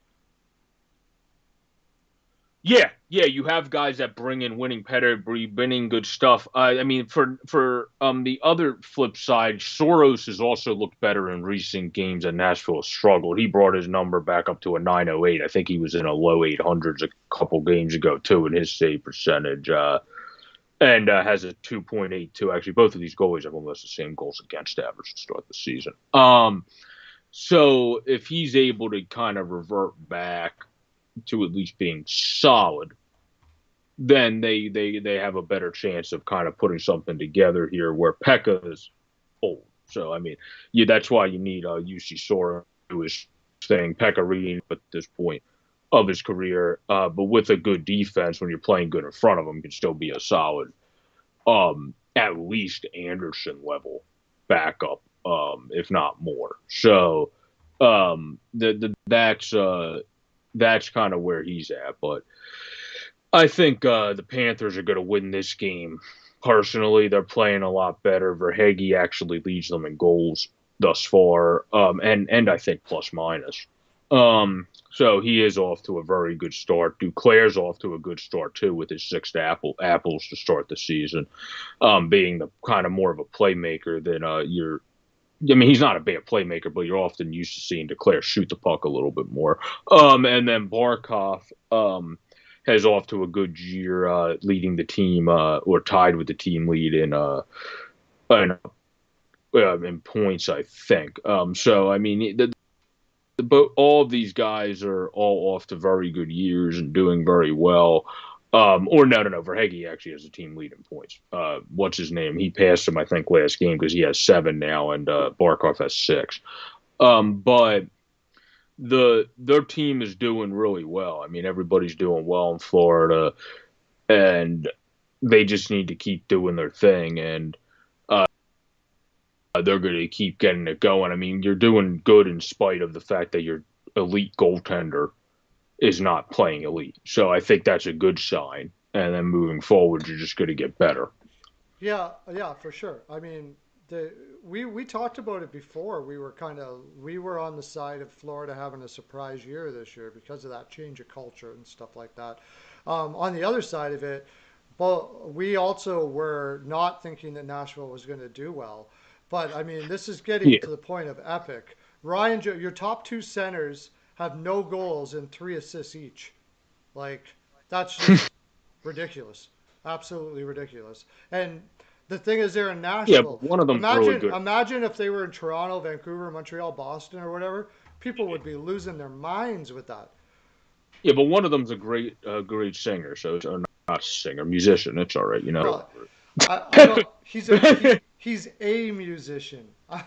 I'm not sure if great would be the word I use as an adjective. I hope for his sake he is a great musician because it probably is the only other place he's going to make as much money as he is right now and score no goals. Yeah. that's that's Yeah, about it's it. funny. Matt Duchene was someone I always liked in Colorado when I watched him and liked as a player. Then he went to Nashville and like Johansson, who I like too, Matt just Duchene looks hasn't. like he just got a big head. He was in Colorado and he just thought he was too big for his britches. And then he left and went to Ottawa. That was great that Sakic traded him to Ottawa too. Yeah, he wanted to go where he could win a cup, and he gets traded to Ottawa. But of course, he lives in that area, so I guess it was more of a homecoming for him. Yeah, Or he was born. and He he was didn't born play. in that area. He didn't play terribly in Ottawa either. He's only played terribly in Nashville. He didn't play. Yeah, he did okay.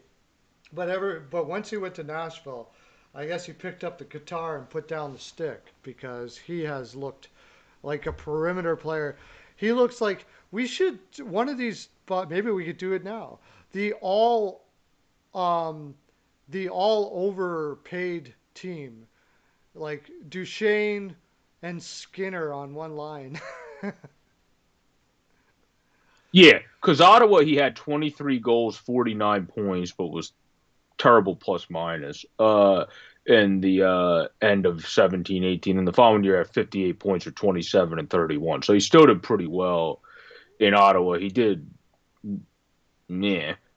He did much better in the playoffs for Columbus in his short stint there than he did in the regular season. He actually had 10 points in 10 games. Then since going to Nashville, which I honestly before looking forgot he played for freaking Columbus.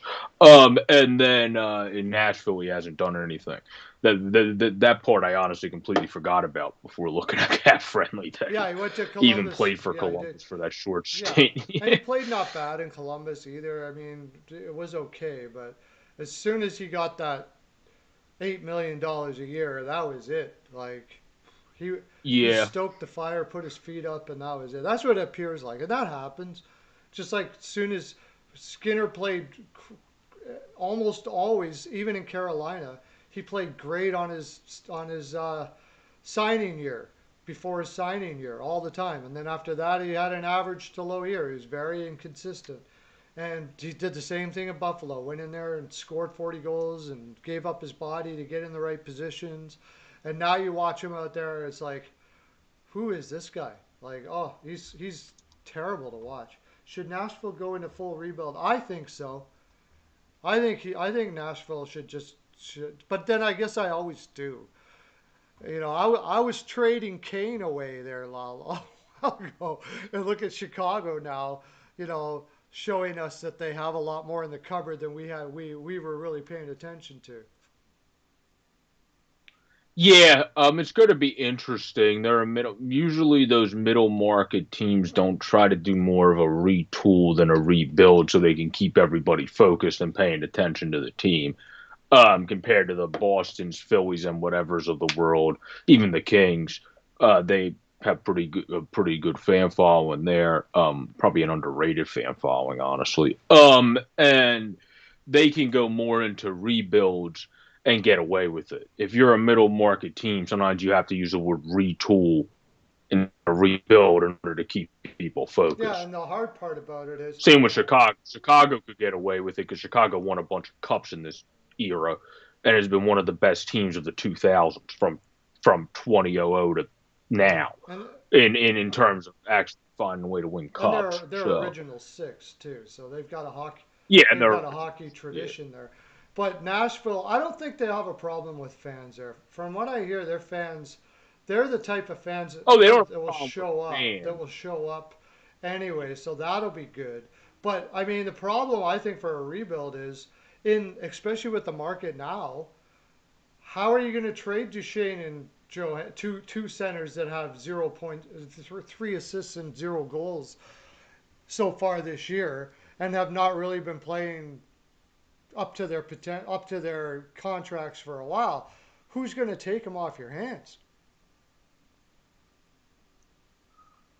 Um, Yeah, I mean, unless if I become a GM in the league within the next 5 years, I don't think Nashville's going to get helped out because I still think Matt Duchene is more left in the tank if you put him in the right situation. And I've always liked him, so I think I could help him snap his head out of his behind. I think he could work out in Boston if they don't sign Krejcik back.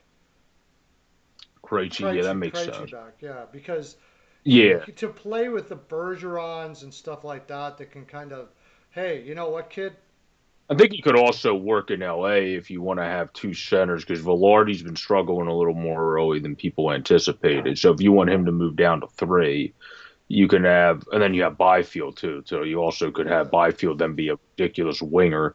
You could put him there, and Todd McClellan seems to get the most out of Actually, people. they were So playing Velarde on the wing last year, and I thought he looked really good. Velarde was on the wing. they might want to honestly do that again, and then you could have Velarde maybe play on his wing, and then if Duchesne goes there, you would have him play on the second and have Byfield start on the third, and then you would kind of have Byfield work his way up, or not, because if Duchesne's playing really well and Kopitar's still playing well, you might just have a very good three deep I mean, system there, and also Tinseltown sometimes gets people motivated just because LA is a pretty nice place if you can afford to live. You have Malibu over here. You have a bunch of even nice beaches. You have the even if you California hills. do though, you're not getting much back for him at this point. Like you're probably No, no, no. he's got Yeah, I negative agree. value. But But Van Hook said he was never a fan of Duchesne. I mean, his first couple of years in Colorado, he's a slick. He's got a lot of moves. He's got a good shot. You know, I wouldn't necessarily say he's your classic number one center. You know where he would actually no, play well, possibly, given a shot, because of there'd be two players that really could be creative together, is possibly Calgary. And that's another country music place, stuff like that. And maybe, it could bring some life to Goudreau because Monahan just doesn't play a game that lends well to Goudreau. And I don't think he's a true number one center. So I mean, there's a possibility. There's a thought. I'm not saying it's a possibility. There's a thought. yeah. He could The possibly reason I take say it. LA is they have a lot of money to play with. So if they, especially with people that are rumored to get moved around, and also Brown comes off your books. So I mean, yeah, you have more money to play with if you let certain guys come off the books and just go elsewhere. So it's not going to happen in season. Don't get me wrong. I don't think the King, unless if the Kings really think they have a chance to go for it, that's an off-season trade. But I could see it happening. Um, yeah, what is it? I would What was just be the other? shocked if it Oh, happens in season. Crawford. Yeah, I think they're. I CL is referring to the chants from the fans in Nashville. I love that chant too. It's freaking awesome. You suck, and it's all your fault. It's all your fault. I freaking love that chant. That is the best. I wish there was more teams that would come up with stuff like that. I love all that stuff. I love the Surge from Carolina. The only thing I wish we did way more of that stuff. Flyers use the Flyers. Yeah, Flyers always used to do the old song where whenever somebody would be at the base, na na na na na na na na Yeah, yeah, yeah. good. Yeah, like they Montreal did that started to that. Yeah. Montreal. Yeah, they did, and we did it to Montreal. Hmm. That was Yeah. the funny thing. We did it when we were about to beat them in the playoffs. That's one of the teams we did it to because they started it. We gave them a taste of their own medicine and did it to Yeah, and Montreal. I think that's great. I think that's what hockey's all about. It's about we destroyed you in the rink. You know what I mean? Like you don't have to. No, I wouldn't say be that Yeah. in life, but in the rink we destroyed you and trying. And I really love that aspect. And teams should really apply that more. But Yeah, well, in I love Pittsburgh, that chant in Nashville is yeah, epic. It's got to be one of the most epic chants ever. when we played Pittsburgh, then in that series where there was fights galore, they put I think it was Hawk Hogan on the big screen, and Couturier was cracking up because it was like Philadelphia, you ready to rumble or something like that. As there was a brawl going on, Oh, and the nice. league didn't like that at all. The league did not like that at all because they're like, this is just like creating more chance of people wanting to fight more. Because if players see that, they're like, "Oh yeah, let's go, let's fight again." like, Uh, but and I I don't just see thought that anything was wrong with hilarious that. that the league also got annoyed by that. Yeah. Well, they're trying to find that balance to keep fighting in the game without celebrating at the same time. It's a very delicate balance there going on there. So we better. There's other games, so we should probably go check some of them out. We, what do we got here? Which one do you like? There's three games that are canceled. That's too bad. I would have liked to Yeah, watch all of them. for people that don't know, it's Sabres Isles, Devils Pens, and the Yeah, I Wild really wanted to Avalanche. There watch we that go. Wild Those Avalanche are all the game too, but so let's go. We were just talking about the Preds. We'll go Blue Jackets I'm buying Stars. their reverse retro. They got a slick reverse retro. The Wild. Talk about reverse retros. Let's go with the ugliest one in the land, the Blue Jackets versus the Stars. Oh my gosh, that reverse retro is awful. Do you not agree? Um, I don't. The logo is a little old school, and they probably should have went with the other. What's the other logo I'm thinking of that they should have went with? But it'll come to me. I like the color because I'm a fan of red. I don't like the CBJ. I think the hockey stick's cool for the J. It's just you could have made it look a little bit different. I don't hate it as much as people do. It's definitely not one of my favorite I though. don't like Like I wouldn't buy that. I don't like those colors together the way they got it together, their arrangement. I think it looks That's like a what it is. jersey from like when I was in minor leagues in playing when I was like Pee Wee or something like that. It looks terrible. I thought it was. You love the Stars reverse retro. Okay, I haven't seen the Stars reverse retro on the ice, but what I saw from it, it looks like you're not going to be able to see them on the ice, are you? It's like all white and a little bit of green. I'm going to be interested to see what that looks like. Have they wore it yet? I don't think so. Maybe I don't think they did. I'm not sure. I'm pretty sure they didn't though. Yeah, Van Hook says the Blue Jackets have been so consistent so far, and yes, and that's why I'm fading So, that game completely because There's got to be a time when they turn things around. I am going to watch it though because I want to see Line getting into this system and how Tortorella uses them and all that stuff like that. To Also, the Stars are one of the most on too. Yeah, well, they've been There's up and two down. reasons to watch this game. They've been up and down. I'm leaning the Stars. The Stars look pretty beastly. I think if the Stars look like a team where if you're not on your game, they're going to ruin you. Don't you get that feel from them this year? Yeah, and now you have but I think it's honestly a blessing in disguise with how well Hudobin's been playing recently to have Bishop out as much as I like Ben Bishop because it's letting Adi develop quicker than you would have had him develop otherwise. So you're going to have a good problem when Bishop comes back, and you might not even know what the hell to do with him if both of those guys are doing well. So I think that that's creating a good problem by that happening. I think for correct me if I'm wrong, isn't Merce Lincoln's out still? Oh, is he? You know what? I'm I not. think for Columbus. Yeah, Yeah, Corpusalo's in for sure tonight. Corpusalo's in for sure tonight. That's right. He has. It's been. It's confirmed. He's confirmed for tonight. So. eh, yeah, because looking on here, it's I think Merce Lincoln's might be out though, because looking on here, it has the lineup as Kev, Kivlenknix or however you say that guy's Kevlenovics. last name as Kevlenovics.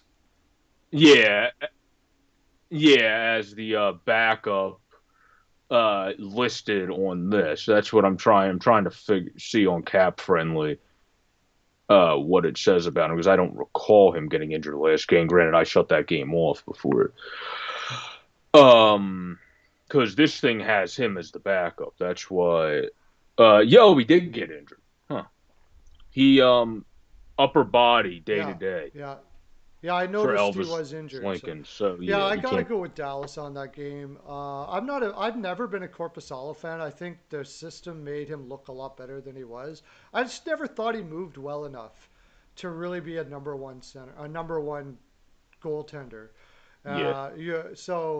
I really think he got away with a really good defense in front of him. And if they're still playing the way they have been playing, like was it Van Hook or they said that they were inconsistent, then Dallas can really feed on them pretty good Hmm. tonight again. I Um, would uh, say though, speaking of their defense, Seth Jones scored his first goal the other night. That could be what gets him going. If you have him on your fantasy team, I would certainly not drop him, Von Hook, because if you do that, that'll probably when he and then you're going to be kicking yourself 2 to 3 days from now. So I would say you should keep him. He's one of the best defenders in the league. He just has to figure it out. I mean, when your team starts off poorly, usually no matter how good you are, you're still not going to have as good of a start as yeah, usual. That's just just one sec, Joe. science. Just one sec. But Mike, thank yeah, you very much for coming in. Enjoy the show. I hope to see you back. You're amazing. I hope you've subscribed to Joe's channel, to Sports Fanatic News. He will be doing live. he's going to be on my. Oh, all right, Mike. This is that Mike. Oh, awesome. This is the Mike that's going to be on your show, Mike. Wow, that didn't even click in my head. Awesome. See you later, Mike. Go ahead, Yeah, bud. Go ahead. that's that Mike. Yeah, that's that Mike. He's a Mike that's going to be doing stuff with us. Oh, I told him to join. sweet. Yeah, I gave him the heads up that we're doing something today. I told him to pop in. Nice. Thanks for doing so. It didn't click in my head We that might that was do. the We Mike might that you were actually talking. do something tonight. So stay tuned. Me and Mike might do a short video tonight, previewing the game tomorrow and talking about other NHL chutzpah that we decided to talk about for about 25 minutes. But stay tuned. We might do that later this evening. But thanks for joining, Mike. We appreciate it. And what the heck were we talking about before I said that? So we were talking about something to do with Columbus and Dallas. Uh, probably were we still going on about I their still think goaltending? Dallas.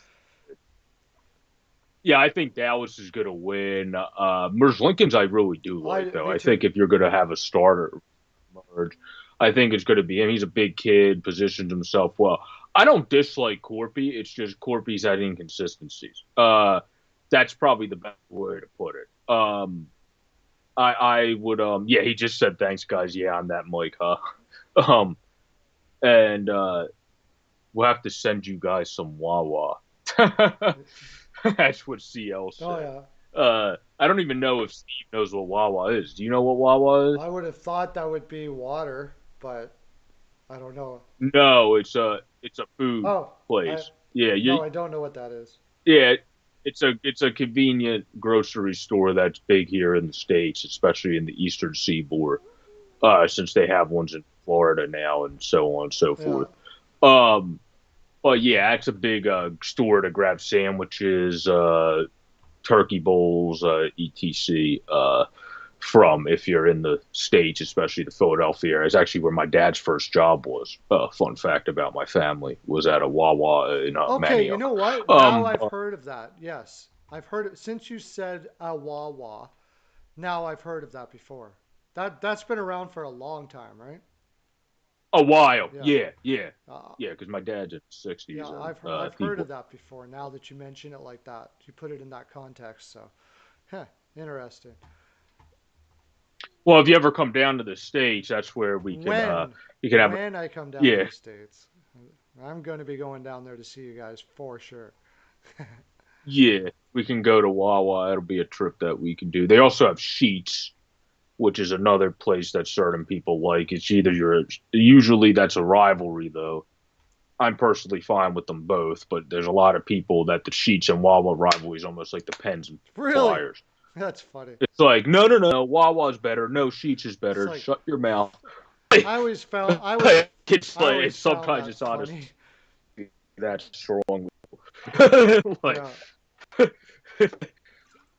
Okay, remember last game when we were talking about we were saying that we think it would be better for Domi to be playing with Lion.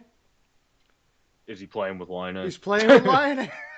Oh, okay, yeah. Torts, I know you're listening, and I know you stole that from us, and you should be ashamed of yourself. At least make yourself known and say thanks for the advice. But yeah, he's playing with Lion tonight. But we were See, saying, CL, there's a perfect example. CL's a perfect example. Boost Sheets. Boo Sheets, there you go. There's a prime example for you. Yeah. So he's playing with Tessier on the wing. They're putting Tessier on the wing, Domi in the middle, and Lion Huh. on the right side. That seems like a And who's line the that might. first line center? Jenner, or who's He's the other center? The top no, line he's of changed it this. all up. Now he's putting Miku Koivu with Jenner and Felino. Now there's a line you don't want to meet in an alley. Holy crap! Yeah. Yeah, that's for sure. Yeah. That is one hell of a scary line. That's good. Like this is what I love that line. And then Robinson with Roslovic, and he's putting Atkinson down there with him. That like what an intro. And then Yeah, Bjork's Roslovic. Bjorkstrand with Nash and Gregorenko. So this is what I'm saying about uh, Tortorella and guys like this.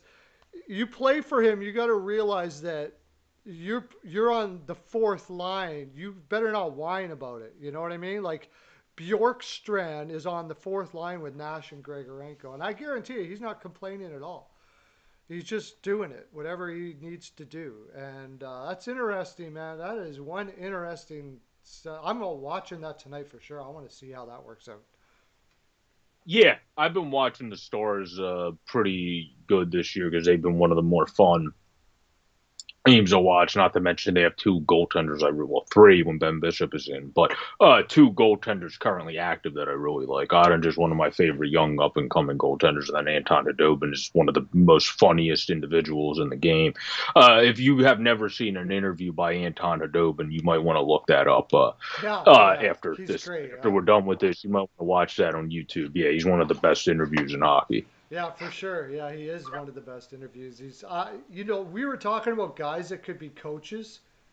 That's my guy. I think Udobin could be a coach when he finishes the Yeah, season. as long as he doesn't screw around with the team too much because of because he loves having Yeah, fun yeah, too. yeah, yeah. You But I think have to balance being a coach and partying with his own well, he'd team. be a player coach for sure, but he's a very intelligent dude. If you listen to what he's saying, he's a very intelligent player and intelligent. I don't know. I could just see him being a coach for sure. He could be an old school coach. He could turn coach goes out with the players and he still has their Yeah, minds in the game where he's still coaching them really well, but like you see him out at like all these like exclusive places with his team, like partying with them, and it's like, wow, Anton Adobin's a Jack Adams potential winner, and he's still partying with his team. Oh, that's interesting. Well, yeah, good yeah. for him. Like, like he could end up being that old school coach that goes out with the team and still does very well, which you don't see that anymore nowadays, really. Yeah, I think we better go on to. We got two more games to go here. So, which one do you want to do? The So we Canucks game or the Hurricanes game? Or wait, what am I missing one? well, one is a pretty obvious. St. Louis should beat Arizona. Yeah, I'm not talking about St. Louis game. That's there's no Oh, need okay. talking about that. Oh, there's then the Jets and Flames. Jeez, we got that one too. So which one do you like? Canucks, Hurricanes, Jets and Flames. I don't know. It's a very bland game. I don't know. Um, Lean the Jets probably. They're at home. They've been playing better. The Flames have been playing solid, but still haven't been able to figure out what. The best way to put that is the Jets have figured out ways to win more than the Yeah, Flames. and the Jets are Where getting plus money they're still. probably Why are the yeah, Jets which I still don't getting understand. plus money when they're 6-3-1 and the Flames are 4-4-1? Except that they're at home, I suppose. Uh, I don't know. Um, maybe under because Hellebuck and Markstrom's been playing well. It's possible, but as far Yeah. as the game itself is concerned, Speaking of which, what? yeah, I was going to say there's an update I just got that Pavel Francois was just placed on LTIR, so I wouldn't be surprised if the Avs are looking for a goalie pretty soon. Yeah, that's not good. Looking for a goaltender for good because Francois can't stay off the injury reserve. It's and Goudreau and so far so good for uh, Grubauer, Grubauer, but he's but been yeah, injured in his yeah, he's career been too. injured a When lot I, too. you want to have a security blanket for him, yeah. Yeah, for sure. So they would definitely be looking. And who were we just talking about trading? We were just talking about trading a goaltender. Who the heck was it? Do you remember? Trade Kemper, Ronto, Kemper. those two both guys in Yeah. Oh, Arizona if are you up for give trade. Kemper call, if you give Kemp, we talked about that yesterday. If Colorado gets Kemper, just mail the season in. Just go on to next year. just hand Well, just first of hand him all, over the cup. yeah, Colorado's defense is so good with how well Jonathan Quick is playing this year. If they get Jonathan Quick, they would probably be most people's contender favorite if they because they would just start platooning him with the already good Grubauer. But I don't think the Kings are going to move. That's been some rumors I've seen, but the Kings know they're competing with the Wild for that fourth. And let me move our goaltender to me. Um, Yeah. yeah, Yeah. Oh, yeah. For sure. I don't think that they would be doing that. But like I said, if they get Kemper, you practically just mail in the cup to them. I mean, that's ridiculous if they get Kemper or even Ranta for that matter. Ranta's playing tonight, by the way. That's one thing we could talk about at that game. Ranta's off, hmm is not injured, and that's a rarity. So that's it's not very often that Ranta's not injured. He's sort of like that. Uh, Rare animal that comes out every once in a while and plays amazing every time. Like it doesn't matter what injury he has, comes from, he still plays amazing. So, yeah. uh, awesome goaltending combination there. But Vancouver, Toronto, uh, is it Vancouver? Did we talk about it already? No, we didn't talk about. I don't think we talked about Vancouver. I don't remember talking about them. I mean, Toronto's the best team, one of the, if not the best team, the second best team in the league to start. So I don't think that's going to stop. Vancouver's been inconsistent. I thought they were going to be a lot better, and they haven't been so yet. So I would say Toronto's going to keep on rolling against Yeah, them. Demko's going to be in net. I keep on saying that Vancouver's going to turn it around, and again, I will say this again. The start of their season, the amount of games being played, they just went through a 7-10, and it's like they're doing 7-10 again. It's just it's they haven't had time to practice. I think is one of the biggest things. Not to mention fatigue when you're playing this many games. You go Montreal, Montreal, day off Toronto, day off Toronto, and Yeah, you had to fly to Montreal from Vancouver, go through that jet lag, get a day off, now Toronto, get a day off, then Toronto. The rest of their season after this, they should be able to have a lot more time to practice. It's like they got their their heaviest schedule out right away, I guess. But and they're still 500. It's actually not that bad. yeah, that's true. Um, we did have another question submitted by CL where he said, "Would you want to part with any goalies in the Flyers pipe?" I don't mind doing so for the right assets because we have Carter Hart. The thing is, they're not going to help anybody right now. So I don't think you're parting with anybody in the Flyers pipe because the only guy that's really That Russian. NHL ready is well, yeah, if you can get him to come over, yeah, but I'm saying like that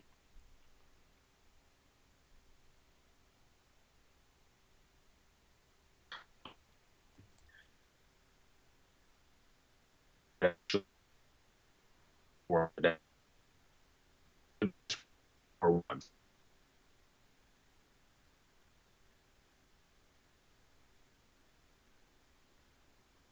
I completely lost you, dude. There we go. Okay, caught back up. Yeah, yeah. Uh, what's I his would name? What's his it, name? Fedotov? Fedor? Who is that? Ivan Fedotov. Yeah, Fedotov's doing good in the K. In Sweden, Urson's doing really good. Those would be your two most likely to deal. Because Rowdy Ross is still very raw. Yeah, Fedotov at the trade deadline might be able to get you something. If you package it with somebody else, maybe not. He's put up some sick numbers, so it's And really hard. Urson's put up really solid numbers. It's He just really plays for one hard. of the worst teams in the league. It's really hard to say what you're gonna get back for prospect goaltenders because I think they should hold more value than they do, but teams don't seem to hold. They think they can draft them or whatever. And goaltenders are voodoo, so they end up not having really as much value as you think. Um, I think they would have to package with someone else um, to be able to get something decent back and I hope it would be in the defensive side that they would do something like that. But it's probably closer to the trade deadline that you got to worry about it. Van Hook's got to go. Thanks for what do they call that? Hype Van Hook. Everybody says that on Pro Joes. Van Hook hype. Yay. Perlo dance. Haven't did that in a long time. There you go. Perlo dance for you, Van Hook. I'm going to do that from now on when people leave. There you go. Have a When they good come night, in. Van Hook. Enjoy the games. Thanks a lot, buddy. Thanks for coming in. Uh, yeah, so it's hard to say what you're going to get back for a goaltender. Like unless even like what's that one that the Predators drafted? Who I Uh, think Askarov. Even Askarov. like, Askarov. Yeah. is that who you're No, talking? Is that? Oh no, that's Buffalo. Chicago's. That's Buffalo. Askarov. Yeah. Chicago's. Yeah, maybe Askarov or something like that because he was such a high pick. But value for goaltenders, just they don't get enough respect as far as I'm concerned. They say, well, there's more goaltenders out there, but there isn't more goaltenders out there that are like Kemper, Price, Carter Hart. Like those guys are hard to find. There's those guys, and then Yeah, there's everybody else, pretty much, you know. yeah. Fedotov, I think, could be a good NHL starter. He's doing great in the K. I also think Urson could be good in the NHL. He's just playing for one of the worst teams in this Hmm. league. So his numbers are very deceiving. He actually looks good. His numbers just don't look as good as his play because he's playing for a horrific team.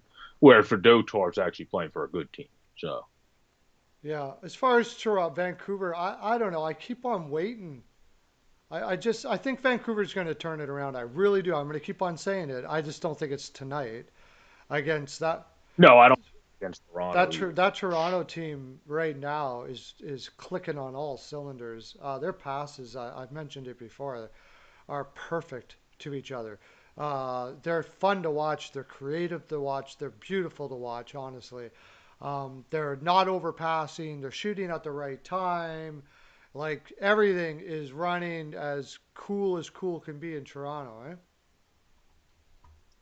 Yeah, yeah, for sure. Everything's going good there. They've been waiting a while to really have this good of a start, and they finally found it. So, Yeah. Well, I guess that's what we'll call her a day then. This has been awesome. This is the Pearl of Wisdom show, everybody. You'll see it up here. Today's Wednesday. Today's yeah. Wednesday. Tomorrow's Thursday. See, I got to remember the days. They all meld into one glorious. No, today's Say Thursday. Thursday. See, I don't see what I told you. Yeah, yeah. All the days are melding into one glorious stream of hockey, and that's how I want my life to be. So, uh, it's you like Toronto, but it's more fun in the hockey world when they're losing. That's true.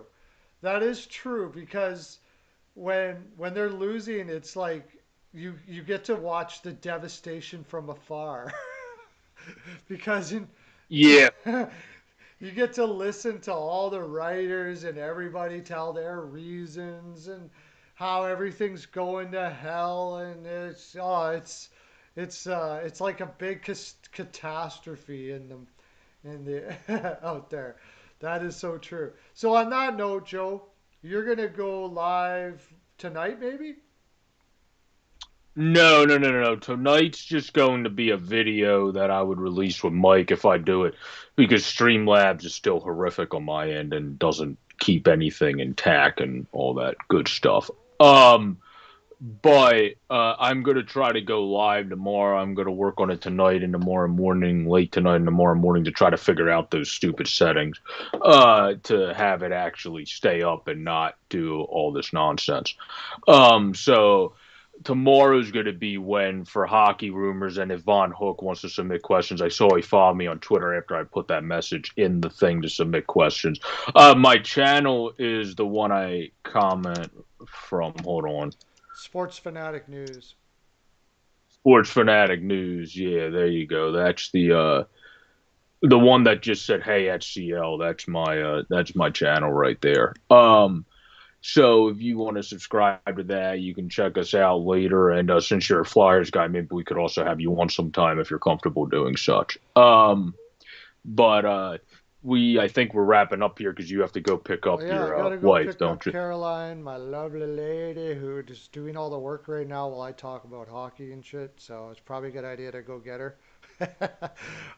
Yeah, So from the east wing of my Seattle apartment, Joe Boric, the finest prognosticator in the land, and thanks. we will see you same time tomorrow. We may have other people on. You never know. Oh, good. Subbed. He subbed for you. Yeah. He's Yeah, catching up with me with the subs. I'm getting jealous here. Uh, but talking about that, the GOAT might be on tomorrow. There's a rumor that's possible. Yeah, Johnny. maybe. We're going to see Peyton eventually. He does that school and stuff. He works. Yeah, who's the real Johnny Hockey? Yeah, the real Johnny Hockey. That's right. Yeah, the real Johnny Hockey. Johnny Duncan. Uh, Yeah, and Peyton on the radio, he does that school and stuff. He works on his thinkings. So he's got to get that done, but he'll be on eventually too. Go check him out on Peyton on the radio. And of course, check out, Maybe we got to start that Sunday show sooner rather than later, so we can have Peyton on yeah, more. Just specifically to have Peyton, yeah, or we can start that Sunday strip chill show sooner rather than later. yeah, for sure. Yeah, finest in the land, absolutely, no doubt about it. NH. Talk about finest fan in the land, NH, and R. Don't tell anybody though, okay? Don't tell all the other fans, NH and R. uh, So we're gonna check out. I don't even want to leave, but I gotta. I love you guys. You guys are awesome. Subscribe, hit the bell. Go to steelflyers.com, www.steelflyers.com. All Sports Network. We're growing over there. The more hits we get, the better it is for us, and the better it will be for you guys. Because the more time I'm going to have to do this, and Joe as well. Take off, or see you later, everybody. I gotta go. Have a great day. Lots of love. Enjoy the game. Booyah.